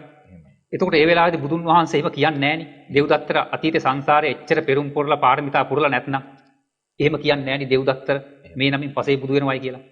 ඉතින් මෙන්න මේ වගේ වහර කාන්තු නිතර කියූප එකක් තමයි පුද්ගල විවේචනය කරන්න එපා ප්‍රසිද්ධිය. ඒකෙන් කියන්නේ නැහැ. කෙනෙක් වරදක් කරාට පස්සේ ඒක ඉවසගෙන ඉන්න ඒ වරද පෙන්වා දෙන්න එපයි කියන එකක් නෙවෙයි මේ කියන්නේ. එහෙම සමාජ ජීවත් වෙන්න බෑ. අපි එහෙම ලඝු කරලා කතා කරනවා. එහෙම කියනෝ නෙවෙයි. මේ පුද්ගලයාට යම්සි දඬුවමක් ලැබෙන්න තියෙන එක ලැබෙන්න ඕන. ඒක මොකක් හරි අර බුදුහාඳුෝ කායික දඬුවම් අනුමත කරේ නැහැ. බ්‍රහ්ම දණ්ඩනේ අනුමත කරේ. අන්තිම වශයෙන් මේ පුද්ගලයාත් එක්ක කතා නොකර ඉන්නවා කොංගල්ලා. ඒ වගේ සම්මත තුල ලැබෙන ඒවා සහ පරමාර්ථය තුලින් ලැබෙන ඒවා ඒ ආකාරයෙන් යෙදෙයි නේද? ඔව් එහෙම යොදවන්නත් ඕ ඉතින් ඒවා මේ එහෙම යමක් වරද්දක් කරොත් අපි ඒක පෙන්නලා මොකක් හරි විවේචනය කරලා ඒකෙන් අනිත් මිනිස්සු ගලව ගන්න ඕන. මේ ඒක නෙවෙයි කියන්නේ. එහෙම. ඉතින් උන්වහන්සේ ඒක නිසා ඒ කිව්වා මේ පුද්ගලයේ ප්‍රමාණ කරන්න එපා. මොකද ඒක මේ ත්‍රිපිටකයේ තියෙන පුද්ගලයේ ප්‍රමාණ කරන්න පුළුවන් ලෞතර බුදු කෙනෙකුට විතරයි. පමණයි කියලා. හේතුව කෙනෙක්ගේ අතීතේ වර්තමානයේ අනාගතයේ තුනම ඒ කියන්නේ ආවරණ රහිතව දකින්න පුළුවන් බුදු කෙනෙකුට විතරයි. උන්වහන්සේ තියෙන අනාවරණ ඥානෙ. අනිත් කිසිම කෙනෙකුට මහරහතන් වහන්සේ කෙනෙකුටවත් ඒ වගේ 100% සුද්ධව බලන්න බෑ. කෙනෙක් කොහොමද අතීතේ එන්නේ? වර්තමානයේ මොන වගේ තත්වයකද ඉන්නේ? මෙයාගේ අනාගතේ කොහොමද කියලා. අපි දන්නේ නැහැ. සමහරට අපි මේ පාරේ යන බල්ලෙකුට අපි ගලකින් ගහන්න පුළුවන්. සමහරට ඒ බල්ලෙක්ගෙන් මැරෙන්නත් පුළුවන්. සමහරට අපි දන්නේ මේ බල්ලා ඊළඟ අත්භවයේ මිනිස්සෙක් වෙලා මේ බුද්ධ ශාසනයේ මහානදම් පුරලා අරියත් ඵලයටපත් වෙන්න යන කෙනෙක්ද කියලා. එහෙම වෙච්ච දේවල් මේ ශාසන ඉතිහාසයේ තියෙනවා. මම හිතන්නේ සන්තන මහත්තයා ඒක බොහොම වටින කාරණයකට ඔබතුමා ඒක අරගෙන ගියා. මොකද අපිට අමතක වෙනවා දැන් අපි මනුස්සත්භාවයක් ලැබලා කටයුතු කරනකොට මේ අපේ වටේ පරිසරයේ ඉන්න සත්තු සහ ඒ අරුණාම අපිට හැට නොපෙනෙන දේවලුත් විශේෂයෙන්ම අපි කියමු අපිට මේ භෞතිකව පේන්න තියෙන දේවල් ඒක ගනුදෙනු කරනකොට අපිට ඔය කාරණා මතක් වෙන්නේ මං හිතන්නේ ඊටාම අල්ප වශයෙන්. ඒ වගේම අපිට අර පෙර ජීවිත දකින්න ඥානය තියෙන අය බොහොම අල්ප වශයෙන් හිටියත් ඔය බහුතරයකට එහෙම බැරි නිසා අපිට නිකන් තියෙන අදහස තමයි අපි දැන් හොඳ තැනක ඉන්නේ අනික් අයගේ වැරද්ද හොයන්න අපිට පුරුදු වෙලා තියෙන්නේ. එතකොට අර ඔබ ලොකු හාමුදුරුවොත් එහෙම නැත්නම් බුදු හාමුදුරුවොත් මතක් කරලා තියෙනවා දේශනා කරලා තියෙනවා වගේ අපි මේ අවදාසාදාරණ සියල්ලම මේ මහා දීර්ඝ සංසාරය තුර නොකරපු එකක් නැහැ. එහෙනම් අපිත් ඔය දෙව්දත්තර කරපු දේවල් කරලා තියෙන්න පුළුවන් උදාහරණයකට ගත්තොත්. එහෙනම් අපි අර ඇඟිල්ල දික් කරනකොට අපිට අර ඇඟිලි හතර අනිත් පැත්තට දික් වෙනවා කියන කාරණේදී ඒක මෙතනදිත් පොදුයි නේ චන්දන මහත්තයා. එතකොට එහෙනම් මං හිතන්නේ ඔබතුමාගේ මත කරපු කාරණේ මමත් මේ බොහෝ සෙයින් ඒක හිතට අරගෙන ඔබට කතා කරන්නේ අපි මේ ගනුදෙනු කරනකොට අපි බොහෝ පරිස්සම් වෙන්න වෙනවා. මොකද හේතුව අපි දන්නේ නැහැ මොන පාරමිතා පුරාගෙන මොන දේවල් කරගෙන මේ කටයුතු කරන එක භවයකදී වරදින්න පුළුවන්. බුදුහාමුදුරුවන්ටත් අර කරපු ඒ කාශ්‍යප බුදුරජාණන් වහන්සේට කියපු කාරණා නිසානේ අවුරුදු 6ක් උන්වහන්සේට දුෂ්කර ක්‍රියා කරන්න ඕනේ. එතකොට එහෙම වුණේ එතකොට උන්වහන්සේත් ඒක අත්බැවේකදී බෝසතාණන් වහන්සේ කෙනෙක් වශයෙන් ඉන්න කාලේදී උන්වහන්සේගේ එහෙම දේවල් වෙලා තියෙනවා. උන්වහන්සේට එහෙම වෙන්න පුළුවන් වුණා නම් මේ අනික් අයට කොහොම වෙන්න පුළුවන්? එහෙනම් මං හිතන්නේ අර කුඩා සතාසි උපාවටත් අපි ගනුදෙනු කරන විදිහ මේ ශාසන මඟ තුල අවබෝධය ඇතිව මං හිතන්නේ බොහොම සතියෙන් කටයුතු කරනවා නම් අර ගනුදෙනු අඩු කරගෙන එහෙම නැත්නම් මේ ඇති වෙන්න පුළුවන් අවඩ සාධාරණ අඩු කරගෙන නිවන් මාර්ග ඉක්මන් කරගන්න. ලොකු හාමුදුරුවෝ කියලා තියෙන මම හිතනවා ඔබතුමාට දෙව්දත්තරටත් එහෙම කියන්න එපා කියපු. මොකද අපිට පුරුදු වෙලා තියෙන්නේ බුදුහාමුදුරුවෝ අපේ ඒ කියන්නේ අර අපි කතාවට කියනවා අපේ වීරයා. දෙව්දත් කියන්නේ සතුරා.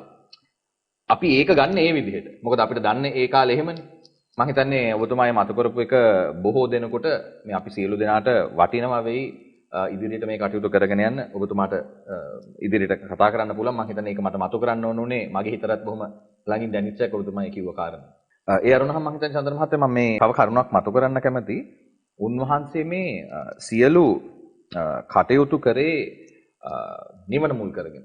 උන්වහන්සේ මේ අනික් කාරණා සියල්ල කරේ හේතු ඇතුව නිවනට උපනිශ්‍රය දෙන්න, ඒ අවශ්‍ය කරන පැටලුම් ලෙහා ගන්න, අවශ්‍ය කරන ප්‍රත්‍ය පරිසරය. මොකද උන්වහන්සේ මේක නැවත මතු කරනවා කියලා කියන්නේ සෑහෙන කාර්යභාරයක් කරන්න ඕනේ ඒකට අවශ්‍ය කරන පරිසරය කරන්න. එතකොට ඒ කියන්නේ උන්වහන්සේ මේ උත්පත්තියේ සිට මිනිස්සෙක්ගේ මරණය දක්වාම මේ අපිට මුහුණ දෙන්න වෙන්නා වූ මේ ලෞකික ජීවිතය තුළ මග වඩන හෝ නොවඩන කාටත් අපිට මුහුණ දෙන්න විශේෂයෙන් මේ නිවන් දකින්න උත්සාහ කරන අපි කතා කරන්නේ බෞද්ධයන්ට හෝ එහෙම නැත්නම් මේ බණ අහන පිරිසටනේ. එතකොට ඒ අයට මේ ජීවිතයේ තියෙන කම්කටොළු බහුලයි. ඒවා අපිම කරගත්ත දේවල් වල ප්‍රතිඵල වුණාට අපි ඒවා වලට කටයුතු කරමින් තමයි අපිට ඉදිරියට යන්න වෙලා තියෙන්නේ. එහෙනම් උන්වහන්සේ මේ මතු කරලා දුන්න නොයෙකුත් පැතිකඩවල් වල මේ සියලු දේවල් වලට අපි කොහොමද ප්‍රතිකර්ම එහෙම නැත්නම් අර කිව්වා වගේ උපක්‍රම යොදමින් මේවා පහු කරමින් සුද්ධ කරමින් මේ නිවන් මඟ යන්න කියලා. මොකද අපි ගොඩක් වෙලාවට මේක පැතිකඩක් විතරයිනේ කතා කරන්නේ. ඒ නිසා මම හිතනවා ඒ ගැනත් ඔබතුමාට පොඩ්ඩක් තව චුට්ටක් කියන්න පුළුවන් නම්. මොකද මේ කෙනෙකුට උපතේ සිට මරණය දක්වා වියදම් කරගන්නේ නැතුව ගොඩක් කරදර වලටපත් වෙන්නේ නැතුව මේ ඔබතුමා මේ කරපු සංගරාව තුලත් මේ තියෙනා වූ එක් දේවල් පාවිච්චි කරලා යන්ත්‍රයක් ලියාගන්න එක තමන් කරගන්න එක පවා කරගෙන මේ මග වඩා ගන්න අවශ්‍ය කරන ප්‍රත්‍ය පරිසරය උදාහරණයකට ගත්තොත් අවසාන වශයෙන් මේ කාරණට එකතු කරන්න අද මට මේ උදාහරණ දෙකක් මම අරගෙන කියන්න. මේ මම පෞද්ගලිකව දැකපු ඒවා. කොරෝනා හැදිලා කෙනෙක් ඇතුළත් වෙනවා. බිල මිලියන 3.8යි. එතකොට අපි දැන් තව කෙනෙකුට හැදෙනවා. ලොකු හාමුදුරුවෝ මතු කරපු රුපියල් 200ක් ඊට අඩු ප්‍රමාණයේ හෝ සමහරවල්ලාට තමන් හදාගත්ත ඒ බෙහෙත බීලා නැත්නම් ඒ වෛරස් පෙත්ත බීලා සාසන කටයුතු ටික කළා. බොහොම සුළුවෙන් ඒ කෙනා ජීවත් වෙනවා. අර කෙනා බිලත් ගෙවලා මට ඊයේ දැනගන්න ලැබුණා කැනඩාවේ රුපියල් කැනඩා සල්ලි වලින් මිලියන 3.8ක් ලංකාවේ සල්ලි වලින් මිලියන 700ක් බිල. හැබැයි අවසානයේ මැරෙනවා. ඉතින් එතකොට උන්වහන්සේ මේ සීල දේ මතු කරා එක එක පැතිකඩවල් වලින් Tamanට පුළුවන් විදිහෙන් මේවෙන් ගොඩ ඇවිල්ලා අවසානයේ නිවන් මඟ Tamanට විවර කරගන්න පූර්ණේ කරගන්න මම හිතනවා ඒ ගැන පොඩ්ඩක් විවරණ කරන්න පුළුවන් නම් මම හිතනවා අද කාලේ මිනිස්සුන්ට මේ පීඩිතව බොහොම ආර්ථික සානිකුත් බර වලින් ඉන්න කාලෙක වටී කියලා. ඇත්තට මේ එතන බොහොම වටිනා කාරණයක් මතු කරා.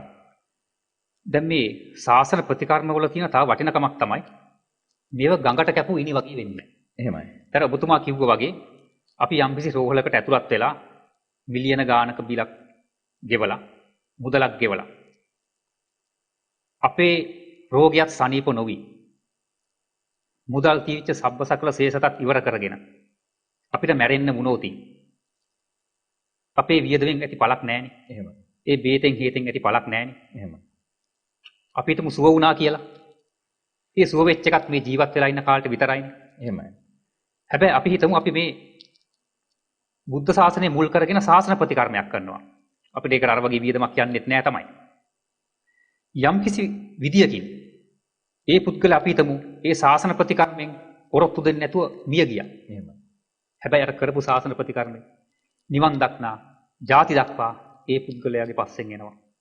අන්න ඒකයි මේ ශාසන ප්‍රතිකර්ම වල තියෙන වටිනකම. හැබැයි අර මරණාසන්න මොහොත දක්වා ක්‍රියාත්මක කරපු බෙහෙත ඒ පුද්ගලයාගේ පස්සෙන් එන්නේ නැහැ. ඒ වියදම් කරපු මිලියන ගාණක මුදල ඒ පුද්ගලයාගේ පස්සෙන් එන්නේ නැහැ. හැබැයි අර ශාසන ප්‍රතිකර්මය කර්ම ගබඩාවේ තැන්පත් වෙනවා. ඒක මතු නිරෝගී භාවය ලබන්න විතරක් නෙවෙයි නිවන්ටත් උපනිශ්‍රය වෙනවා. ආයුෂ වර්ණ බල සැප පටිභාන නුවණ කියන මේ සියල්ලටම උපනිශ්‍රය වෙනවා. එතකොට ලෝතර බුදුන් වහන්සේ නම උන්වහන්සේ මේ මිනිස්සුන්ට කරන්න බැරි දෙයක් දේශනා කරන්නේ නැහනේ. එහෙමයි. අනිවාර්යයෙන්. දැන් අපි මේ ත්‍රිපිටක ධර්මස්කන්ධය ගත්තොත් ඒ උන්වහන්සේ දේශනා කරපු ඒවායින් ඉතා සුළු ප්‍රමාණයක් සාරාංශ කළනේ මේකේ තියෙන්නේ. එහෙමයි. ඒ ටික විග්‍රහ කරගන්න නම් අර කියන විදිහට සිව්පිලිසිඹියා ඥාන ඕන. එහෙමයි. අද හෙලාට ආයේ ආදීන් දේවල් නැති කාලයක් කියලා උන්වහන්සේ මතක් කරලත් අපිට දෙනව නේද? එහෙමයි. මොකද නැත්තම් ඔය අවුරුදු 45ක් තිස්සේ උන්වහන්සේ දේශනා කරපු ටිකක් කවුරු හරි කියනවා නම් මේ ත්‍රිපිටකේ පොත් 57 විතරයි සටහන් වෙලා තියෙන්නේ කියලා. එහෙමයි. ඒක ඉතින් විහිළුවක්. ඒක ප්‍රායෝගිකව හිතලා බැලුවත් ඒක ගලපන්න බැරි කාරණයක් නේද චන්ද්‍ර මහත්තයා? ඒකට විශේෂ ශක්තියක් තියෙනවා. උන්වහන්සේ කියපු ඔක්කොම දේවල් මේ පොත්පත්වල සටහන් කරන්න ගියොත් මේ ලෝකේ තියෙන කොළවල ඉඩ මදි වෙයි. එහෙමයි. ඉතින් එතකොට දැන් මේ උන්වහන්සේ මේ දේශනා කරපු එක නමුත් ඉතා වටිනා දේවල් මේ ත්‍රිපිටක ධර්ම පුස්තකවල තැන්පත් වෙලා තියෙනුනේ. එහෙමයි.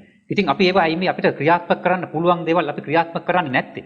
දැන් අර අපි මුලින්ම සාකච්ඡා කරපු කාරණයට ගියොත් උන්වහන්සේ කියලා තියෙනවා, දේශනා කරලා තියෙනවා මේ අත හොදන ඉඳුල් වතුර ටික පවා අදිෂ්ඨාන කරලා දානවා නම් ඒකේ ආනිසංස 30ක් තියෙයි කියලා.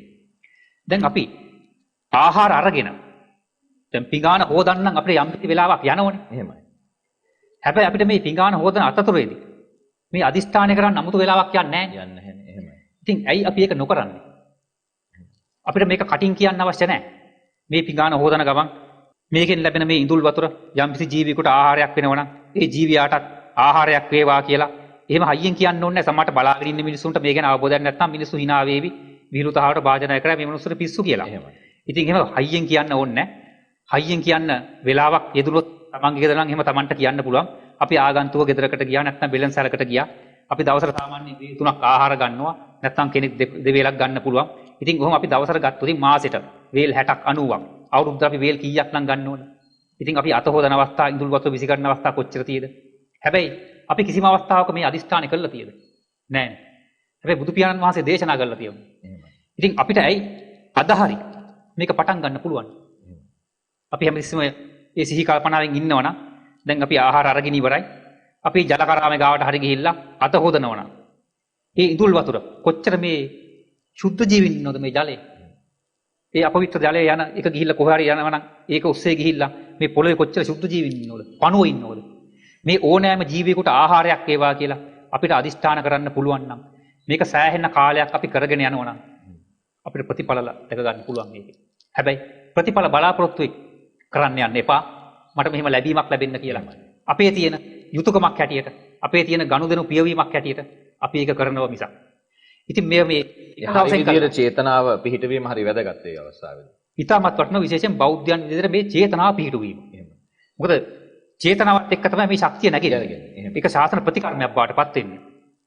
නැත්තම් ඒක නිකම් මේක විසිකරාටත් එහෙනම් ඒක ප්‍රතිකර්මයක් වෙන්න එපා. එහෙම වෙන්නේ නැහනේ. අපි චේතනා පිහිටවල කරොත් තමයි ඒක ප්‍රතිකර්මයක් බාටපත් වෙන්නේ. මම හිතන්නේ එතන ඒකට එකතු කළොත් අර අපිට සමහරලාට අපි උඩින් චේතනාවක් තියාගෙන ඒ උනාට නිකන් අර උඩින් ලියලා යටින් වෙන එකක් දාගෙන අපි ඒ එක කරන්න ගියොත් ඒකේ අර උපරිමේ අපිට ගන්න බැරි වෙන නිසා මම හිතන්නේ බොහොම පිරිසිදු චේතනාවකින් ඒක කරන්න Tamanට හිත වඩා ගන්න පුළුවන් නම් එතනදී ඒකෙන් ගන්න පුළුවන් ආනිසංශය. එහෙම නැත්නම් නිවනට උපනිශ්‍රය කර ගැනීම වැඩි කරගන්න අපිට පුළුවන් වෙයි සහ සතිය දියුණු කරගන්නත් නේ චන්ද්‍රන් මේ හැම අවස්ථාවකම දැන් අපි මේ පියාණක් හොදන ගමන් අදිෂ්ඨානය කරනවා කියලා කියන්නේ ඒකට අපි නිවනට අරමුණු කරගෙන නම් ඒ කරන්නේ තංච දුක්ඛනත්ත වැටහිච්ච කෙනෙක් නම් විශේෂයෙන් මොකද හේතුව ලෝකේ අසාරත්වය දැකලානේ මේ තියෙන කාලවකවානු වල වෙන වෙදයක් රමණය නොකර ඒ කාරණේට යෙදෙන්නේ. එහෙනම් මේ හැම අවස්ථාවකම අපිට අර අපි කියනවා මේ අපි ඉංග්‍රීසියෙන් කියනවා හැබිචුේෂන් කියලා. එහෙම නැත්නම් අපි යමක් සිත පුහුණු කළ යුතුයි. වැඩෙන සිත වැඩෙන්න අරින්න ඕනේ නේද? කියන්නේ හරි ආකාරයෙන්. ඒතකොට මේ හැම අවස්ථාවකම පුණ්‍ය ගංගා කුසල ගංගා මතු කරගන්න මේ මට්ටම් වලට පුළුවන් වෙන ගමන් ඒ කිව්වා වගේ අර සතෙකුට නම් ඒ වගේ කරන සිය ගුණයයි. එහෙත් එය නිකං නොකර හිටියට වඩා වැඩෙන තැනක්. මේ හැම අවස්ථාවකම එහෙනම් මග වඩන්න උපනිශ්‍රය වෙන අපි සතියෙන් ඉඳලා අපි ඒ ගැන පුරුදු හදාගත්තොත් අර නිකම්ම කම්මැලිකමේ අපි මං හිතන්නේ මේ අපි අර කතාවට කියන වල්බුරු නිදහස කියලා. එහෙම කටයුතු නොකර මේ ලැබෙන එකෙන් මේක කටයුතු කරගන්න මේ අපි සියල්ලන්ටම මේක අඩු වැඩියෙන් සිද්ධ වෙන කාරණයක්. හැබැයි ඔබතුමා මං හිතන්නේ මතක් කරලා දෙන එකෙන් අපි නැවත නැවතත් මේ තියෙන කෙටි කාලේ මොකද කොරෝනා කියලා කියන්නේ දැන් කොරෝනා එන්නේ ඉස්සර චන්දර මහත්තයා මම හිතන්නේ මේකත් මම හිතන්නේ මේ වෙලාවේ මතක් කරොත් වටිනවා කියලා. අපි කොරෝනා ආපුවාම හරියට මේ බය වෙලා තිනවා දැන් මැරෙයි හෙට මැරෙයි මිනිස්සෙක්ව ගෙට ගන්නෙ නැහැ. අම්මා එළියට ගිහිල්ලා සනීප වෙලා යනකොට පුතා දොර වහලා. පුතා ගිහිල්ලා එනකොට අම්මා දොර වහලා ඇතුළට ගන්න. එහෙව් සමාජයක්. හැබැයි චන්දර මහත්තයා උදේ නැගිටිනකොට තේක බොනකොට හිර වෙන්න පුළුවන්. ඒ හිර වෙලා මැරෙන්න පුළුවන්. බාත්රූම් එකේ යනකොට ලිස්සල වැටිලා මැරෙන්න පුළුවන්. එහෙම නැත්නම් ඔය එළියට වහිනකොට අත්ත පහලියට යනකොට පොල් ගෙඩියක් ඔලුවට වැටිලා මැරෙන්න පුළුවන්. ඔය වගේ දවසට මාරක බොහෝ ප්‍රමාණයක් පහු කරමින් තමයි අර මොකක් හෝ තමන් කරගත්ත ඒ තමන්ගේ පෙරක පින් කුසල නිසා මේ දවසේ අර අපි අර පහන් වැටියේ කතාව වගේ කර්මය ඇදි ඇදි එන ගමන් අපි මෙහෙම යන්නේ. ඔය මැරෙන්න ගිය වාර බොහෝ ගාණක්. වාහනයක නැගලා යනකොට හරියට නිකන් මිසයිල් එකක වාඩි වෙලා යනවා වගේ. කොයි වෙලාවෙ මැරෙද්දන්නේ. මේ වගේ මරණය නිරන්තරයෙන්ම දොරට තට්ටු කර කර තියෙන කාලෙක ඕක මතක නැහැ අපිට. කොරෝනා ඇවිල්ලා අපිට හොඳ කනේ පාරක් දීලා තියෙන නිසා මේ වෙලාවේ අපි ඒකට බෙහෙත් බොන ගමන් අපිට මරණය අර මරණානුස්සතිය මේ මැරේ කියලා බය වෙලා ඉන්න නෙමෙයි. හැබැයි මැරුණොත් එහෙම අර මේ ටික කරගෙන නැත්තම් කියන බය. එහෙම නැත්නම් අර සාසනික වශයෙන් තියෙන එක කරගන්න එක මම හිතනවා මොකද මේ අපිට අමතක වෙලා තියෙනවා මේ දවස තුලත් ඇත්තටම හැම වෙලාවෙම මාරක පැන තමයි ඉන්නේ. මේ කොරෝනා විතරක් නෙමෙයි. හැබැයි කොරෝනා අපිට අද ඒක මතු කරලා දීලා තියෙනවා. මම හිතනවා අපි බෙහෙත ගැන කතා කරන ගමන් ඒ කොරෝනා වලින් අපිට දීලා තියෙන දායාදයක්. එහෙම නැත්නම් මේ වැඩේ ඉක්මන් කරගන්න මතක් කරලා දෙන්න ඒකත් එකතු කරගත්තොත් හොඳයි කියලා මට නිකන් මේ අවස්ථාවේ හිතුණා. චන්ද මහත්තයා මම හිතුවා ඔබතුමා අහන්නේ මේ කොරෝනා රෝගයත් එක්ක අප තත්ත්වේ. ඔව් ඒක තත්ත්වය කියලා කියන්නේ දැන් ඔබතුමා මේ බොහොම පැහැදිලි කරානේ මේ හම්බ වෙන අවස්ථාවලදී මේ ආනිසංශයක් ලබා ගන්න නිවනට උපනිශ්‍රය කරගන්න අපිට මේ උන්වහන්සේ මතු කරලා දුන්න මේ පැතිකඩවල් ගණනාවක් අපි මේ කතාව පටන් ගත්තෙත් එතන ඉන්නේ උන්වහන්සේ තව ගොඩක් දේවල් අපිට මතු කරලා දුන්නා. අපි කොහොමද මේ එන්නා වූ ප්‍රශ්න උන්වහන්සේ වැළලීලා ගියේ. අපේ දේශය තුල තිබිච්ච එක එක උපක්‍රම අපේ ගත්තොත් සංස්කෘතිය තුල තිබෙනා වූ එක් ක්‍රම විදි පාවිච්චි කරමින් තමයි අපේ පෙරහෙළයා මේ ඉදිරියට ආවේ. අපි නිකන් උදාහරණයක් මම හිතන්නේ උන්වහන්සේත් මේක ලියලා තිබුණා ඔබතුමා මේක පොතේ ලියලා තිබුණා. අපි අතීතයේ දිහා හැරලා බැලුවහම මහා විහෙර වහන්සේලා මහා අපි ගත්තොත් චෛත්‍ය මේවා ඉදි කරලා තියෙනවා. හැබැයි හැරලා බැලුවොත් ඒවා අද අවුරුදු 2000ක් පැවතිලා තිබ්බත් හදපු ගයක් හොයාගන්න නැහැ. ඒකේ නෂ්ටාවශේෂවත් නැහැ. එහෙනම් එදා අවබෝධයෙන් පොදු දේ කළා ශාසනයට කළා තමන්ගේ දේ බොහොම එහෙනම් එදා ඒ අනිකුත් කටයුතු වලින් පෝෂණය වෙච්ච කාලයක් නේ. අද වෙනකොට භෞතිකත්වයේ වැඩි වෙච්ච කාලයක්. දැන් මම ඔබතුමාගේ මූලික ප්‍රශ්න වශයෙන් උත් ඇහුවේ කොහොමද උන්වහන්සේ මේ මතු කරලා දුන්න මේ දේවල් ඔබතුමා මේ සංගරාවටත් ගෙනප්පු දේවල් එකතු කරමින් අපි මේ කටයුත්ත කරගෙන යන්නේ කියලා. මට මේ අවස්ථාවේදී මතක් වුණේ අර අපිට ජීවිතයේ මෙන්න මෙහෙම අවස්ථාවක තියෙන කියලා නිරන්තරයෙන් මතක් වෙනවා නම් අපි ওই ටික බොහොම ඉක්මනට පාවිච්චි කරයි නේදෝ කියලා මතක් වෙච්ච නිසා තමයි මම මේ කොරෝනා කාරණාවත් එකට එකතු කරන්න මොකද දවස තුර බොහොම මාර්ග පහු කරමින් මේ කොරෝනා විතරක් නෙමෙයි. එහෙනම් මේ කරගත්තොත් හොඳයි නේද කියන තැන ඉඳලා තමයි ඔබතුමාට මම ඕන පූර්ණයක් සපයන්න උත්සාහ කරන්නේ. ඇත්තට ඒ කාරණේ අපි මෙන්න මෙහෙම විසඳ ගනිමු. දැන් මේ අපේ අද වර්තමාන ලෝක වෙද්දී හැම පුද්ගලයෙක් ගාම විශේෂයෙන් දහම් නොදකපු අය ගාව ක්‍රියාත්මක වෙන දෙයක් තමයි අධිපති ප්‍රත්‍යය. අධිපතිවාදය. එහෙමයි. ඒ කියන්නේ මේ හැම එකක්ම පරිහරණය කරන්නේ හදන්නේ ගොඩනගන්නේ මමත්වයෙන් දැඩිව අල්ලගෙන. එහෙමයි. මෙන්න මේ මමත්වයෙන් දැඩිව අල්ලගෙන අපි ඒක පරිහරණය කරනකොට ඒකට එන්න තියෙන ලෙඩ රෝග විනාශයන් වැඩි. ඒකට හේතුවක් තියෙනවා. මේ එකක්වත් අපි තනියෙන් ගෙනාවේ නැහැ. අපිට තනි අයිතියක් නැහැ. එහෙමයි. මේ අන්‍යෝන්‍ය වශයෙන් පොදුවේ ලෝක සත්‍යයට භුක්ති විඳින්න තියෙන ඒ භෞතික සම්පත් තමයි අපිටත් පෙර හිමිකමකට පුණ්‍ය සම්පත්තියකට ලැබිලා තියෙන්නේ. එහෙමයි. ඒතොර අපේ පෙර හිටපු බෞද්ධයෝ අර පුතුමා කිව්වා වගේ එදා මිනිස්සු හදපු ගෙයක් දොරක් අද දකින්න නැහැ. තියෙන්නේ පන්සලක් විහෙර විහාරක් වැවක් දාගබක් එහෙම නැත්නම් රජවාසලක් වගේ. එහෙමයි. මොකද එදා මිනිස්සුන්ගේ ජීවන පිළිවෙත බොහොම සරලයි. ඒ අය ජීවත් වෙනකොටත් මගේ ගෙදර මගේ වත්ත පිටිය කියලා නෙවෙයි කිව්වේ. එහෙමයි. අපි ජීවත් වෙන ගෙදර අපි ජීවත් වෙන වත්ත පිටිය කියලා. එහෙමයි. මමත් අඩු කරගෙන අඩු කරගෙන. දැන් එහෙම අඩු කරගත්තට පස්සේ අර අධිපතිපත්තිය ක්‍රියාත්මක වෙනව අඩුයි. එතකොට ඒ පුද්ගලයාට එන්න තිබිච්ච කර්ම වේග පවා ඇහෙන දුරස් වෙනවා. එහෙමයි. ඒ පුද්ගලයාගේ වත්ත පිටියට ගේ දොරට ඒ වස්තු සම්පත් වලට යම්කිසි නොපෙනෙන බලවේගයක් විරුද්ධවාදී සතුරෙක් බැල්ම දාගෙන හිටියනම් අන්නේ බැල්ම පවා සෑහෙන දුරට අඩු වෙනවා පහ වෙලා යනවා. අර මමත්වයෙන් තොරව ඒක පරිහරණය කරනකොට. එහෙමයි. ඉතින් ඒක එදා මිනිස්සුන්ගේ තියුණා. මමත්වයෙන් නෙවෙයි පරිහරණය කරේ. නමුත් අද නම් එහෙම නෙවෙයිනේ. බලන්න මේ අවුරුදු 20ක් 30ක් ජීවත් වෙලා ඉන්න කෙටි කාලෙට මිනිස්සු ගයක් දොරක් හදන්න ගිහිල්ලා කොච්චර දඟලනවද කියලා. අවුරුදු 30 40 ණය වෙලා ණයක් දානවා, ණය මුදලක් ගන්නවා මූල්‍ය ආයතනකින්. ඒ ණය ගෙවන්න අවුරුදු 15යි. 10යි. ගේ හදන්න සමහරුන්ගේ අවුරුදු 5යි 10යි. ඊට පස්සේ ඒකට බඩු මුට්ටු ගේන්න. ඒකට වෙනම තව ණයක් දානවා. කොහොම ගිහිල්ලා හදාගත්ත ගේ නඩත්තු කරන්න. අර අපි කියනවා මේ අර පිස්සෙල්ලක්ව මේ නියපොත්තෙන් කඩන්න තිබිච්ච දේ පොරවෙන් කඩන මට්ටමකටපත් වෙනවා කියලා. ඒ වගේ මේ මිනිස්සුන්ගේ මේ කෙටි ජීවන කාලය තුල මේ ලැබිච්ච කාලයේ සමයේ මුදල් අන්තිමට බලාගෙන යද්දි වැඩි ප්‍රමාණයක් යොදවලා තියෙන්නේ. ඔන්න ඔය වගේ ජීවත් වෙන්න එක්ක ගෙයක් හදන්න, එක්ක යාන වාහනයක් ගන්න, ඔය වගේ මොකක් හරි තමන් පරිහරණය කරන කටයුත්ත ඒ පරිහරණයෙන් ඔබට ගිහිල්ලා මේ ලෝකේ අල්ලා ගැනීමකට තමයි. දැන් මේක තමයි අපිට මේ වැරදිච්ච තැන. එම නිසා මිනිස්සෙක්ගේ අද කාලේ සාමාන්‍ය අවුරුදු 60ක් 70ක් නැත්තම් පෙර පුණ්‍ය ශක්තිය දෙන අවුරුදු 80ක් 90ක් ජීවත් වෙන මිනිස්සුත් ඉන්නව නැත්තේ නෑ. ඉතින් කොහොම හරි මේකෙන් අපිට අන්‍යයන්ගේ ආධාර නැතුව ස්ව උත්සාහයෙන් අපිට නැගී ඉඳලා ජීවත් වෙන්න පුළුවන් කාලයක් තියෙන්නේ බොහොම කෙටි කාලයයිනේ. එහෙම. වයසට ගියාට පස්සේ ලෙඩ දුක් හැදුනට පස්සේ එහෙම බෑනේ. හුඟක් අයගේ අපිට ආධාර උපකාර එපයි. අනිවාර්යයෙන්. අන්නේ වගේ ඒ ලැබිච්ච ෂණ සම්පත්තිය, ඒ ලැබිච්ච වටිනාම කාලය අපි යොදවන්නේ නොවටිනාම දෙයකටනේ. අපි අන්තිමට වලපෑ ගොඩපෑ තියාගෙන මේ මොහොත තමයි අපිට මේ පිනක් දහමක් කරගන්න මතක් වෙන්නේ. පන්සලට ගිහලා බණක් භාවනාවක් කරගන්න දානයක් දෙන්න මතක් වෙන්නේ. එහෙම නෙවෙයි. මේ ලද මොහොතේ ලැබෙන මොන මොහොතද? ඒ හැම මොහොතකම අපිට මේක ක්‍රියාත්මක කරන්න පුළුවන්. එතකොට අර කියපු වගේ අපිට කාල වේලාව නැත්නම් ඒ කාල වේලාව කෙටි කරගන්නකම මේවයි තියෙනවා. අර කියපු වගේ බත් ටික කාලා ඉඳුල් වතුර ටිකත් එහෙම දෙන්න පුළුවන්. ඒ වගේ තමයි තවත් මෙතනදී මේ වහරකහාන්දු විශේෂයෙන් මතු කරපු දෙයක් මම කියන්නම්. මේක මේ අපේ සූත්‍ර දේශනාවලක් තියෙනවා මේක සැඟවිලා ගිහිල්ලා. එහෙමයි. දැන් අපි මේ සතුන්ට කන්න දෙනවනේ. ඔව්. දැන් සතුන්ට කන්න දෙනකොටත් අපි සතුන්ට දෙන්නේ අපිට ඵල ප්‍රයෝජනවත් අපිට ඇස් දෙකෙන් බලලා විනෝද වෙන්න පුළුවන්. කනෙන් සද්ද අහලා විනෝද වෙන්න පුළුවන් සතුන්ට විතරයි. එහෙමයි. මාළුන්ට, කුරුල්ලන්ට, ලේනුන්ට එහෙමනේ දෙන්නේ. එතනත් අපි අල්ලා ගැනීමකින් තමයි ඒකත් දෙන්නේ. එහෙමයි. එතකොට ඒ දෙනකොටත් ඒකත් දානයක් තමයි. ඔව්. අපි ඥාන විප්‍රයුක්තවනේ දෙන්නේ. එහෙමයි. ඒ කියන්නේ සතා මේක කාලානේ උඩ පැනලා බඩ පුරව ගත්තයි කියලා අපි මෝහේ මුලා වෙලා තමයි ඒ ගැන සන්තෝෂ වෙන්නේ. එහෙමයි. එහෙමනේ මේ බෞද්ධෙක් විදියට ඥාන සම්ප්‍රයුක්තව දන් දෙන ක්‍රමයක් තියෙනවා. ඕනෑම සතෙකුට යම්කිසි ආහාරයක් දෙනකොට අදිෂ්ඨාන කරලා දෙන්න. අද මේ සත්‍ය මේ තත්ත්වයට පත් වෙලා ඉන්නේ. මේ එදා ආදිකල්පයේ බ්‍රහ්ම ලෝකේ ඉඳන් එනකොට මේ බ්‍රහ්මෙක් වෙලා පස්සේ මිනිස්සෙක් වෙච්ච කෙනෙක්නේ අද මේ කුරා කෝඹිය පවා. ඉතින් අද මේ සතා මේ තත්ත්වයට පත් වෙලා ඉන්නේ මේ කරපු දස අකුසල් නිසා. මොනතරම් දුකක් වේදනාවක්ද මේ සතා විඳින්නේ.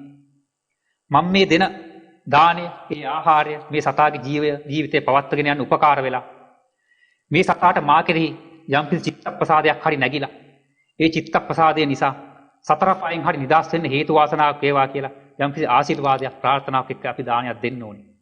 දැන් මේක බල්ලෙකුට, පූසෙකුට, හරකෙකුට වගේ දෙනකොට බොහෝමයක් කොටම මිනිස්යන් ආශ්‍රිත වෙන්න සතෙක් නිසා උන්ට බොහෝ කොට උපරිශ්‍රය ලැබෙනවා. ඊළඟ භවයේ බොහෝ කොටම මනුස්සත්වයක් ලබන්න. හැබැයි මේක කෝමීන්ට, මැස්සන්ට, සුද්ධ ජීවීන්ට වගේ බෑනේ. එහෙම චිත්ත ප්‍රසාදයක් මතු කරගන්න පුළුවන් අවස්ථාවක නෙවෙයි උන්නේ. ඒ මට්ටම පහු කරලා ඇත්ත. හැබැයි අපි එහෙම ආශිර්වාදයක් ප්‍රාර්ථනාවක් කරනවා නම් ඒ ශක්තියත් මේ විශ්වයට විහිදෙනවා. එහෙමයි. ඒ කවදා හෝ උනත් ඒක උපනිශ්‍රය වෙන්න මං හිතන්නේ හේතු වෙනවා. හේතු වෙන්න පුළුවන්. ඒ නිසා අනිත් එක තමයි අපි මේ ආහාර දෙනකොට කිසිම සතෙකුට දෙන ආහාරයක් සීමා නොකළ යුතුයි. මේක අහවල් සතා විතරක් භුක්ති විඳිය යුතුයි. මොකද අපිට මේ පේන ටික විතරයි. අපිට නොපේන ලෝකේ සත්තු සෑහෙන්න ඉන්නවා. සමහරට අපි චූටි බත් ඇටයක් දෙකක් දැම්මොතින් අපිට පේන්නේ ඒක කාක්කේ, කුරුල්ලෙක්, ලේනෙක් අහුලගෙන යන එකක් විතරයි. හැබැයි අපි දන්නේ නැහැ නොපේන ලෝකේ සත්තු ඕකේ ගන්ධෙත් ආග්‍රහණය කළ ජීවත් වෙනවා. චූටි අංශු මාත්‍ර පරමාණු වශයෙන් එන අංශු ආග්‍රහණය කළ ජීවත් වෙනවා. අන්නෙම නිසා මේක මේ සතාට අහවල් සතාටයි කියලා මේ වෙන් කරන්නේ නැතුව මේ ලෝකේ අපිට පෙනෙන හෝ නොපෙනෙන ලෝකේ ජීවත් වෙන ඕනෑම සතෙකුට මේ ආහාරය දානයක් වේවා. මම මේ දෙන ආහාරය දානයක් වේවා කියලා අදිෂ්ඨාන යුක්ත තමයි දෙන්න ඕනේ.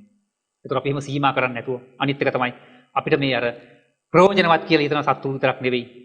අපිට ප්‍රයෝජනවත් නැහැයි කියලා අපි හිතන සත්තුත් අපිට ප්‍රයෝජනවත් නැත්තේ නෑ. දැන් උදාහරණයක් විතර මේ ගන්නවා නම් මේ බිම යන කූඹියක්. එහෙම. අපි හිතන්නේ මූට අපි මුගෙන් අපිට ප්‍රයෝජනයක් නෑ කියලා.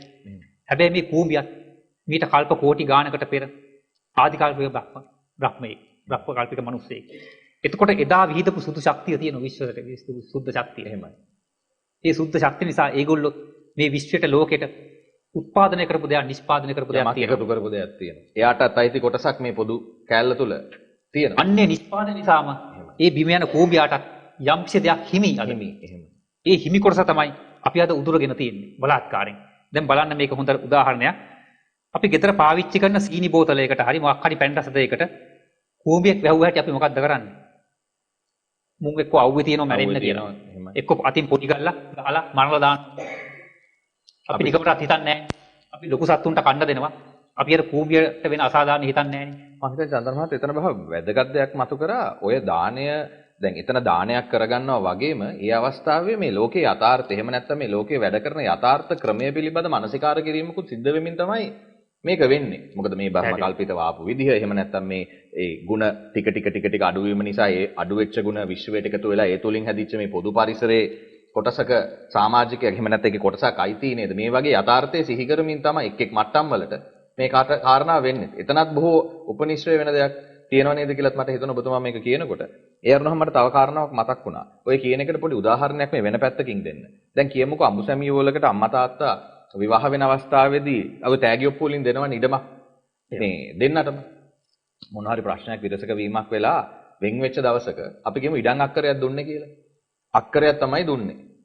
දැන් දෙන්නනේ භාගේ බෙදන්න ඕනේ කියලා.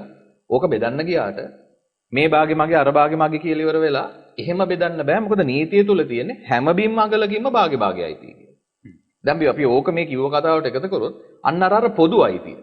අර මුළු ලෝක සත්වයාම මේ සංසාර ගමන තුල ඒ අර අපේ ಗುಣ අඩු වෙමින් ගියපු ඒ ආදී චක්‍ර තුලදී මේ විශ්වයේ කොටස්කාරයෝ වශයෙන් එහෙනම් මේ හැම කැලලකම ඒගොල්ලන්ගේ කොටසක් තියෙනවා. අර මං ගත්තේ ලෞකික උදාහරණයක්. හැබැයි ඒ තුලත් එහෙමයි තියෙන්නේ. අක්කරේ වුණාට භාගේ එහෙම ලියන් යන්න බෑ. හැම අංගලකින්ම හැම දශකින්ම භාගයක් අයිති. එහෙනම් ඔන්න ඔය කාරණේ සමහරට ඒවට එකතු වෙලා තින්නේ මේ වෙම්මත් දන්නේ නැහැ බහැලා පහලට ඇවිල්ලා.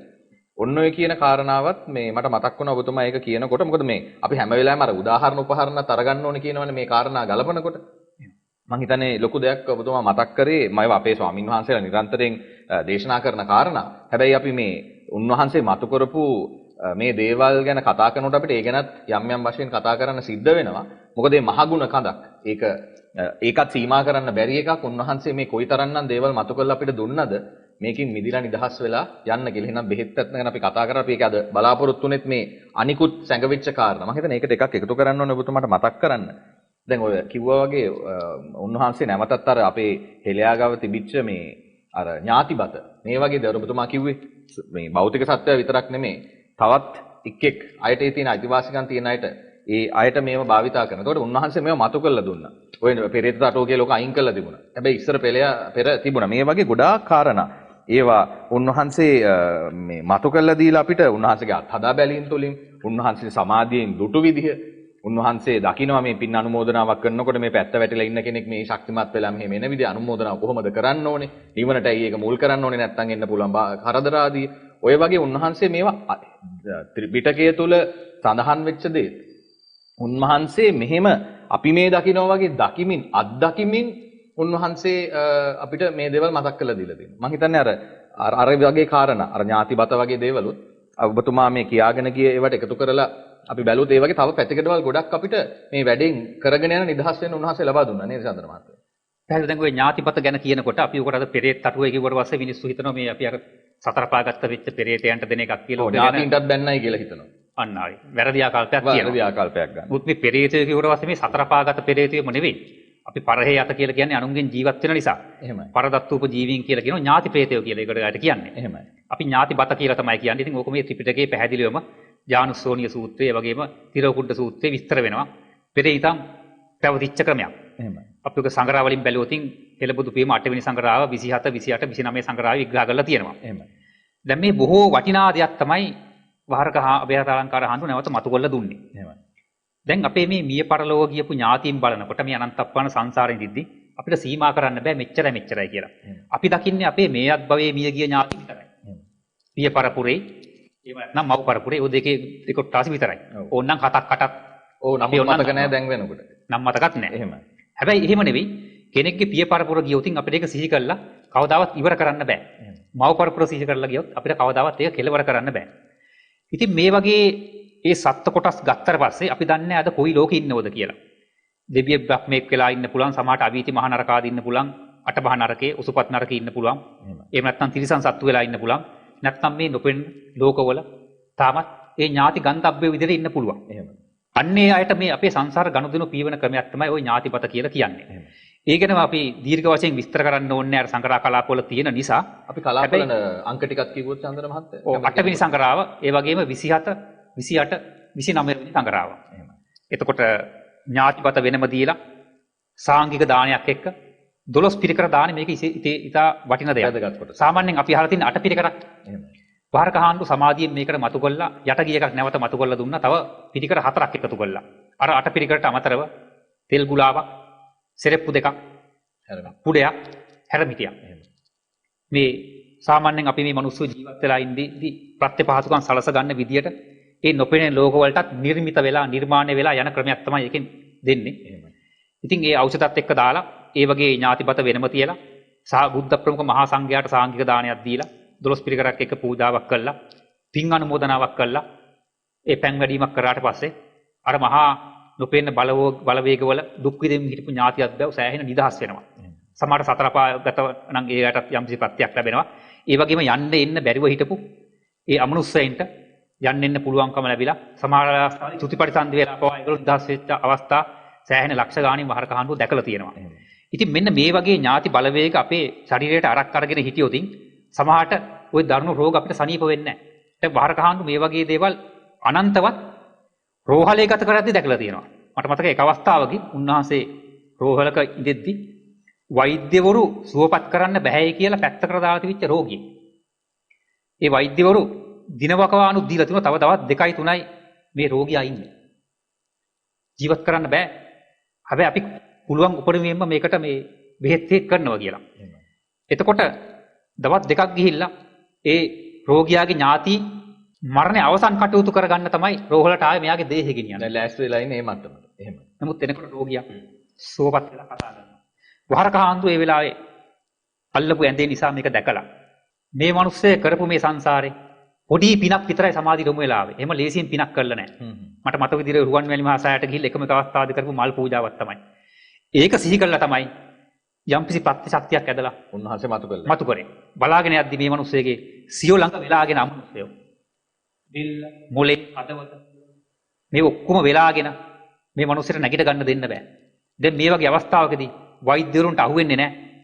අර අමනුස්සයන්ගේ දැඩි බලපෑම නිසා වෛද්‍යවරු කොච්චර ප්‍රතිකාර කරත් ඒ වයින් මේ මිනිස්සු නැගිටවන්න බෑ. මුත් උන්වහන්සේ වහරක හාමුදුරුවෝ උන්වහන්සේගේ තිබිච්ච අධ්‍යාත්මික ශක්තිය පාවිච්චි කළා. අර අමනුස්සයන්ට සමාධියෙන් කතා කළා.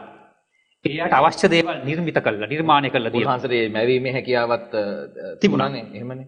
ඒ වගේ ඉර්ධිවිද උන්වහන්සේ ගිහි කාලෙන් ප්‍රගුණ කළා තිබුණා. ඒ අමනුස්සය සියල්ලම නිදහස් කරා. නිදහස් කරාට පස්සේ අර මනුස්සය සුවය ලැබුවා.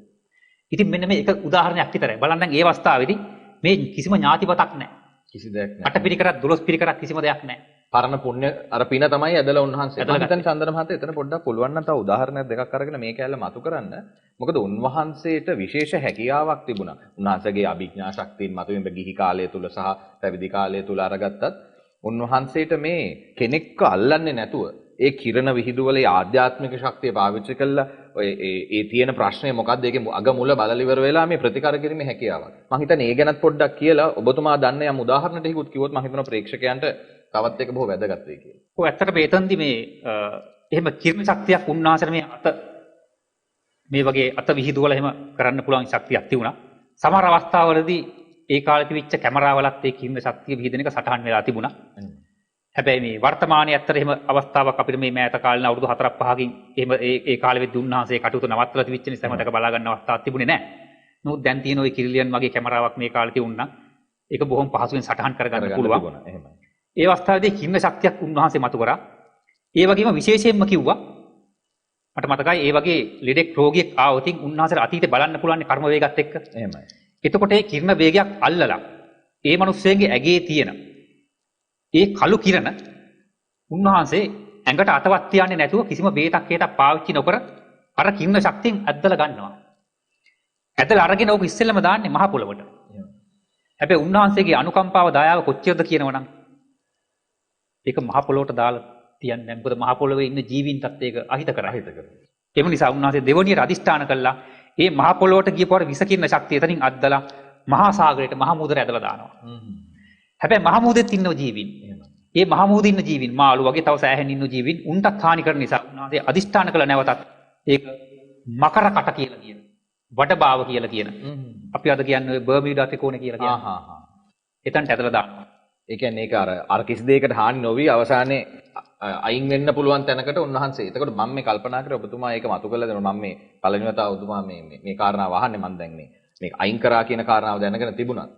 එතකොට උන්වහන්සේ කොයිතරම්නම් කරුණාබර සිතක් මේ ශාසනය තුළ උන්වහන්සේට තිබුණද අර ලෙඩාට තියෙනා වූ දැන් ඊතර තව කාරණයක් මතක් කරන්නත් උන් චන්ද්‍ර මහතා මේක නැවත නැවතත් කියලා තියෙනවා.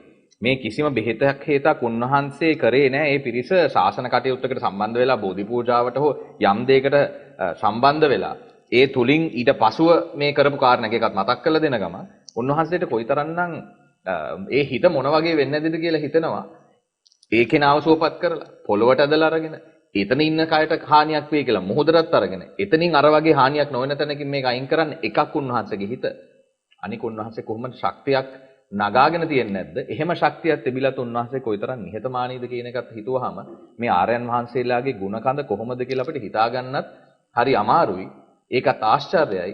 සහ එකාතකින් හිතෙනවා අපි මේ 2500ක් 600ක් කාලයක් තුල වෙලත් අපිට එහෙම උදාහරණයක් සහිතව මේ මග වඩන්න අවස්ථාව ලැබුණ එකත් මහා පුණ්‍ය කර්මයක් කියලා. මොකද බුදුහාමුදුරන්ගේ කාලේ පොතපතේ අපි අහලා තිබුණාට අපේ මේ මෑත ඉතිහාසයේ අපිට එහෙම අහන්න දේවල් තිබිච්ච නැති කාලෙක. මම හිතනවා අපි කවුරුත් පින් කරලා තියෙනවා. ඉතින් හැබැයි ඒකෙන් අපි වැඩ ගන්නවද, කලියුත් කරගන්නවද කියන එක කාටත් පෞද්ගලිකව අහගන්න ඕන ප්‍රශ්නයක් මම හිතන්නේ.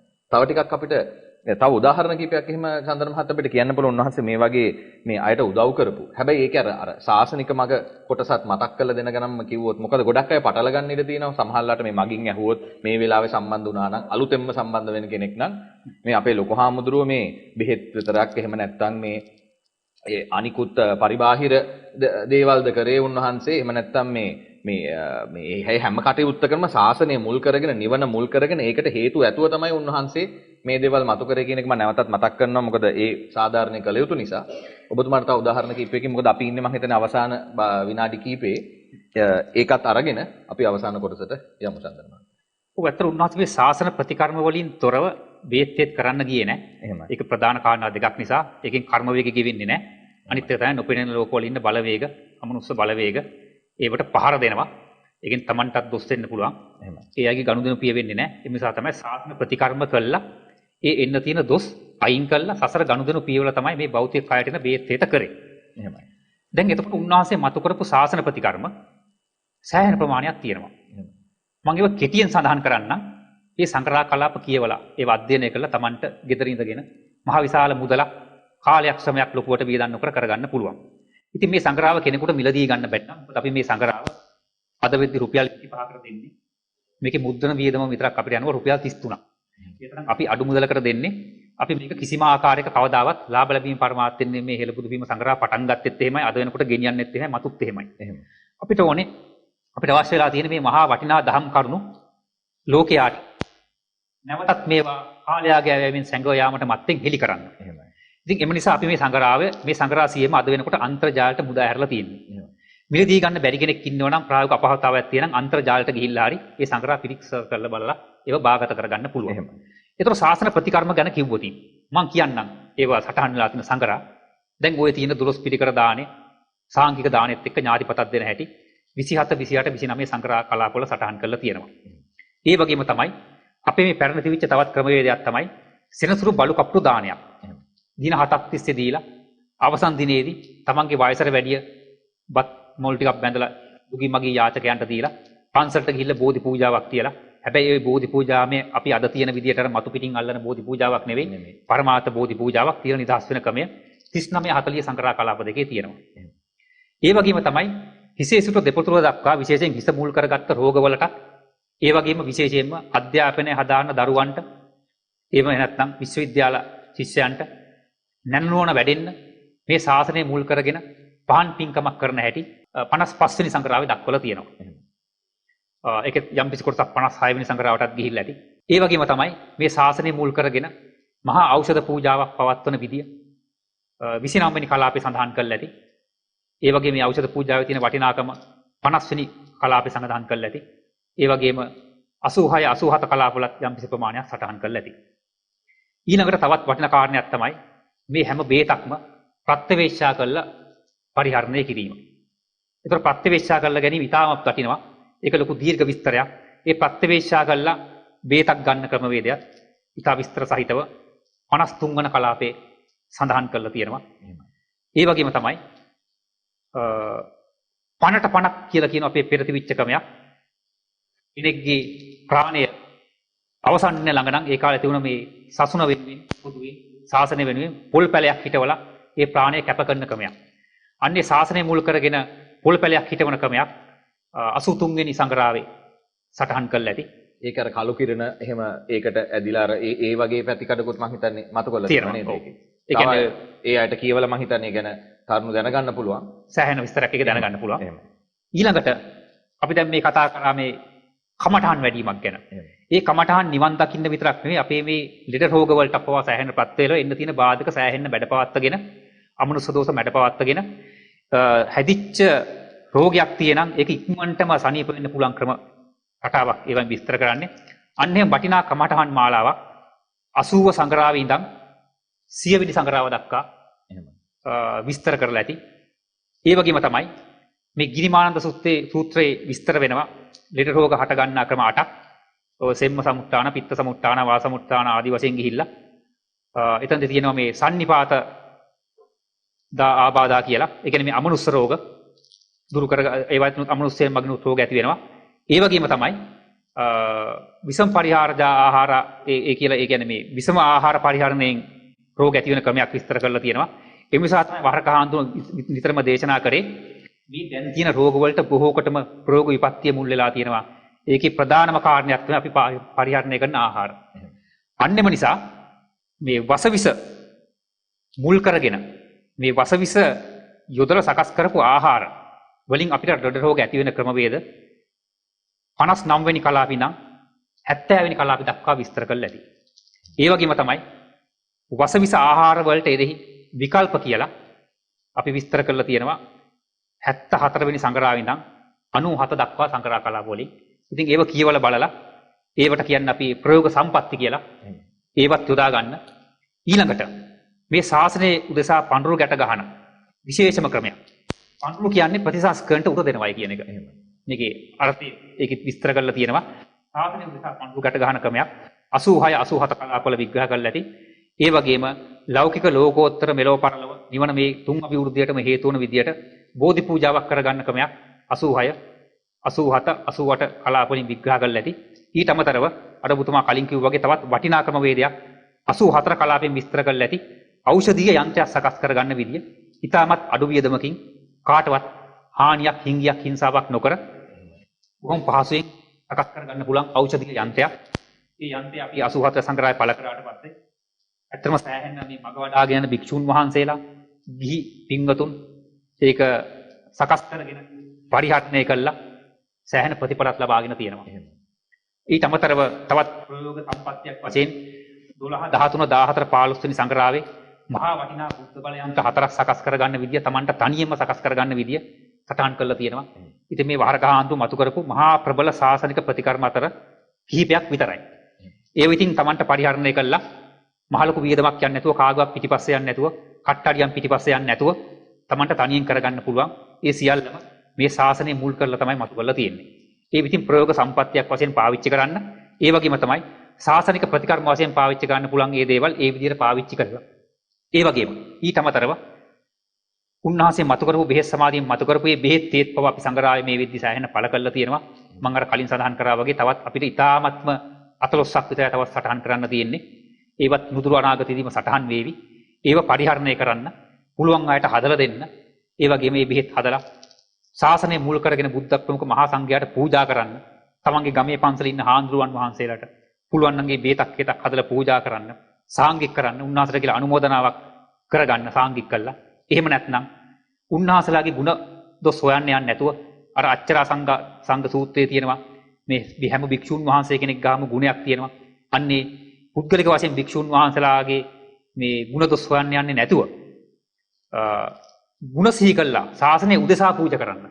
ඒවන් සෑහෙන මේ කර්ම දෝෂ දුරු වෙලා කර්ම දෝෂ කැපිලා Tamanට එන්න තියෙන ඉදිරි අනාගතයේදී එන්න තියෙන මහා දෝෂ අමනුෂ්‍ය දෝෂ ඒ වගේ වෙන්න තියෙන ලෙඩ රෝග සමහර වෙලාවට මාර කපල දුරු කරගෙන පහසුවෙන් මේ ජීවිතේ සෑහෙන කාලයක් ඉදිරියට පවත්වාගෙන මේ නිවන් දකින්න පුළුවන් ක්‍රමවේදයක්. ඒ වගේම මම තවන් මෙතනදී විශේෂයෙන්ම සඳහන් කර යුතු කාරණයක් තියෙනවා. මේක වහරකහාන්දුත් විශේෂයෙන් මතු කරා. දැන් මේ මිනිස්සු හුඟක් මැරෙනෝනේ ලෙඩ රෝග වලින්. මේවෙන් හුඟක් තියෙන්නේ අකල් මරණ. ඒ කියන්නේ මැරෙන්න ඕනේව නෙවෙයි මේ. මේ හුඟක් බේර ගන්න පුළුවන්, ගොඩ දාන්න පුළුවන් මරණය. හේතුව මොකද්ද වෙලා තියෙන්නේ? මිනිස්සු මේකට ප්‍රතිකර්ම දන්නේ නැහැ. බෙහෙත්තෙන් දන්නේ නැහැ. ප්‍රතිකර්ම නොදන්න කමින්, බෙහෙත්තෙන් නොදන්න කමින් තමයි මේ මිනිස්සු නිකන් මැරෙන්නේ. ඇයි? මේ මිනිස්සු හැමෝම ලෙඩක් දුකක් හැදුනට පස්සේ අපේ මේ කියන බෞද්ධය පවා බේත් මත විතරයි යැපෙන්නේ. මත විතරයි යැපෙන්නේ. මේ ශාසන ප්‍රතිකර්ම ගැන දන්නේ නැහැ. කර්ම වේගය එන හැටි දන්නේ නැහැ. මේ ඔක්කොම යට ගිහිල්ලා තියෙන්නේ. හැබැයි අපි මේ සියල්ලම අද වෙනකොට මතු කරලා තියෙනවා. වහරක අභයත අලංකාර හාන්දුව දේශනා ශෛලියෙන් මතු කරලා තියෙනවා. ඒ වගේ මේ සංගරා වලින් සෑහෙන්න මතු කරලා තියෙනවා. ඒව කියවල බලන්න මේව ඥාන ගෝචරයි, ඥාන විප්‍රයුක්ත නැහැ. නැනනුවණක් ඇතිව මේ අපි විස්තර කරලා තියෙන්නේ. ඒ කියන්නේ විද්‍යානුකූලයි. අන්ධ භක්තියෙන් මේ එකක්වත් විස්තර කරලා නැහැ. ඒක තමයි වහරක හාන්දුව තවත් විච්ච විශේෂත්වයක්. මේව එකක්වත් කියන්නම් වාලේ කිව්වේ නැහැ. හේතු සහිතව කිව්වා. හේතු සහිතව කිව්වා, හේතුඵල සහිතව කිව්වා, දහමට අනුකූලව කිව්වා. ඒ වගේම තමයි අද තියෙන නවීන විද්‍යාවනුත් ඔප්පු කරන්න පුළුවන් විදිහට උන්වහන්සේ තෑහෙන කරුණු මතු කරලා තියෙනවා. ඒ නිසා තමයි මම හොඳටම දන්න ওই සංග්‍රහව කියපු කලින් භෞතිකවාදී අදහස් දරපු සමහර විදිහට ලෝක සම්මතී ඉන්න වෛද්‍යවරු, ඉංජිනේරුවරු ඒක කියවලා බොහොම ප්‍රශංසා මුඛයෙන් කතා කරලා තියෙනවා. අපි මෙහෙම දෙයක් මේ ශාසනයේ තියෙනවා කියලා දැනගෙන හිටියේ නැහැ. මේක මේ තරම් වටිනවා අපි දැනගෙන හිටියේ නැහැ. අපි ඇත්තට මේ විශ්වාස කරේ නැහැ. මොකද අපිට කියන්නම් වාලේ තමයි මේව කිව්වේ. හැබැයි මේ වහරක හාමුදුරුවෝ මතු කරේ එහෙම නෙවෙයි. මේ බුද්ධ දේශනාව යටපත් වෙච්ච දේවල් හේතුඵල ඇතිව ඥාන සම්ප්‍රයුක්තව තේරුම් ගන්න පුළුවන් විදිහට තමයි උන්වහන්සේ මතු කරේ. ඉතින් මේ ක්‍රමවේද සෑහෙන්න තියෙනවා. ඒව නිසා ඒව නැවත යටපත් වෙන්න කලින් තමන්ගේ මේ අත්භවයේ ගිවිල යන්න කලින් ඒව කියවලා ඒ ක්‍රමවේද අනුගමනය කළා. විශේෂයෙන්ම ශාස්ත්‍ර ප්‍රතිකර්ම අනුගමනය කළා. මේ කයට ඇති වෙන ලෙඩ රෝග පමණක් නෙවෙයි නිවන් මාර්ගයේ පවා පූර්ණ කරගන්න පුළුවන් මහා වටිනා ධර්මස්කන්ධයක් ඒවෙන් අපි එලි දක්වලා තියෙනවා. ඒවා කාලයාගේ වැලිතලාවෙන් සැඟව යන්න කලින් තම තමන් උකහාගෙන තම තමන්ගේ ඥාති හිත මිත්‍රාදීන්ටත් ඒවා ලබලා දීලා කොහොම හරි මේ භව රෝගයෙන් ගොඩ යන්න කියන එක තමයි ඉතින් අපිට ඉල්ලා හිටින්න තියෙන්නේ. බොහොම ස්තුතියි චන්දන මහත්මයා. මම හිතන්නේ අපිට මේ අවස්ථාවේදී මේ කාරණා සියල්ල මේ බෙහෙත පමණක් පදනම් කරගන්න නැතුව අපේ අභයරතන අනංකල් ලොකු හාමුදුරුවෝ මේ මතු කරපු මහා ඒ විවිධ පරයයන් ඔස්සේ අද අපි මේ කරුණු පැහැදිලි කරලා කරුණු ඔබ වෙතට ගේන්න තමයි උත්සාහ කරේ. නිවන් මඟ වඩන නිවන හොයන ඔබ සියලු දෙනාට අපි බලාපොරොත්තු වෙන අපි හිතනවා අද දවසේ මේ සාකච්ඡා කරපු කාරණා බොහෝ සෙයින් ප්‍රත්‍ය වෙයි අපි සියලු දෙනාටත් මේ කටයුතු ඉදිරියට කරගෙන යන්න. මම හිතන්නේ මේ අවස්ථාවේ මම ඔබතුමාට බොහෝ සෙයින් ස්තුතිවන්ත වෙනවා සහ ඔබතුමාට ශක්තිය ධෛර්ය යොදවල ප්‍රාර්ථනා කරනවා මේ කරගෙන යනා වූ කටයුතු මේ සංගරාවෙත් ඒ වගේම උන්වහන්සේගේ ජීවිත කතාව ආදී වශයෙන් කරගෙන යනා වූ සියලු ශාසන කටයුතු ඔබතුමාට තව තවත් ශක්තියෙන් ධෛර්යයෙන් කරගෙන යන ගමන් අප සියලු දෙනාට ඔබතුමාගේ කල්යාණ මිත්‍රය ලබා දෙන ගමන් මේ කටයුතු කරගෙන යන්නත් ඔබතුමාටත් ඒ උතුම් නිවන සාක්ෂාත් කරගන්න මේ සියලු දේ ප්‍රත්‍ය වෙන්න කියලා වල හේතු වාසනා වෙන්න කියලා ප්‍රාර්ථනා කරනවා. චන්ද්‍ර මහත්තයා ඔබතුමාට තෙරුවන් සරණයි. තෙරුවන්. ඒ වගේම ඔබ සෑම සියලු දෙනාටම අපි ප්‍රාර්ථනා කරනවා අද මේ කතා කරපු උන්වහන්සේගේ මහා ගුණකඳ ඔස්සේ මේ බෙහෙත් පමණක් නෙමෙයි අපි අද උත්සාහ කරේ උන්වහන්සේගේ මේ මහා ගුණකඳ ගැන කතා කරන ගමන් ඔබ සෑම සියලු දෙනාටම මේ අද පොහොය දවසේ තම තමන්ගේ වඩන්නා වූ බලාපොරොත්තු වෙන්නා වූ ඒ උත්තරීතර මහා ප්‍රණීත ඒ නිවන් සුවය ලබන්න ඒ වාගේම ඒකට තමන්ට ගැටලු වෙන්නා වූ මේ අද තියෙනා වූ ලෙඩ රෝග ආදී සියලු එක් එක් බාධා ඒ ශාසන ප්‍රතිකර්ම ඔස්සේ ඥාන සම්ප්‍රයුක්තව මේ කටයුතු කරගෙන ඔබ සෑම සියලු දෙනාටම ඒ බලාපොරොත්තු වෙන්නා වූ නිවන සාක්ෂාත් කරගන්න හේතු වේවා වාසනාව වේවා කියනා වූ උතුම් ප්‍රාර්ථනාවෙන් අපි මේ කටයුතු ඔබතුමාලට ඔබ සෑම සියලු දෙනාටම ගෙන හැරපෑවේ. ඒ නිසා අවසාන වශයෙන් අපි හිතනවා ඔබ සෑම සියලු දෙනාම මේ අහන අලුත් සහ දැනට ශාසනයත් එක්ක සම්බන්ධ සම්බන්ධ සෑම සියලු දෙනාටම විවෘත මනසකින් මේ දේවල් අහලා තමන්ගේ ජීවිතය එකතු කරගෙන ප්‍රායෝගිකරණය කරගෙන ඒ තුලින් නිවන් මඟ වඩා ගන්න හේතු වාසනාව වේවා. තෙරුවන් සරණයි සෑම සියලු දෙනාටම.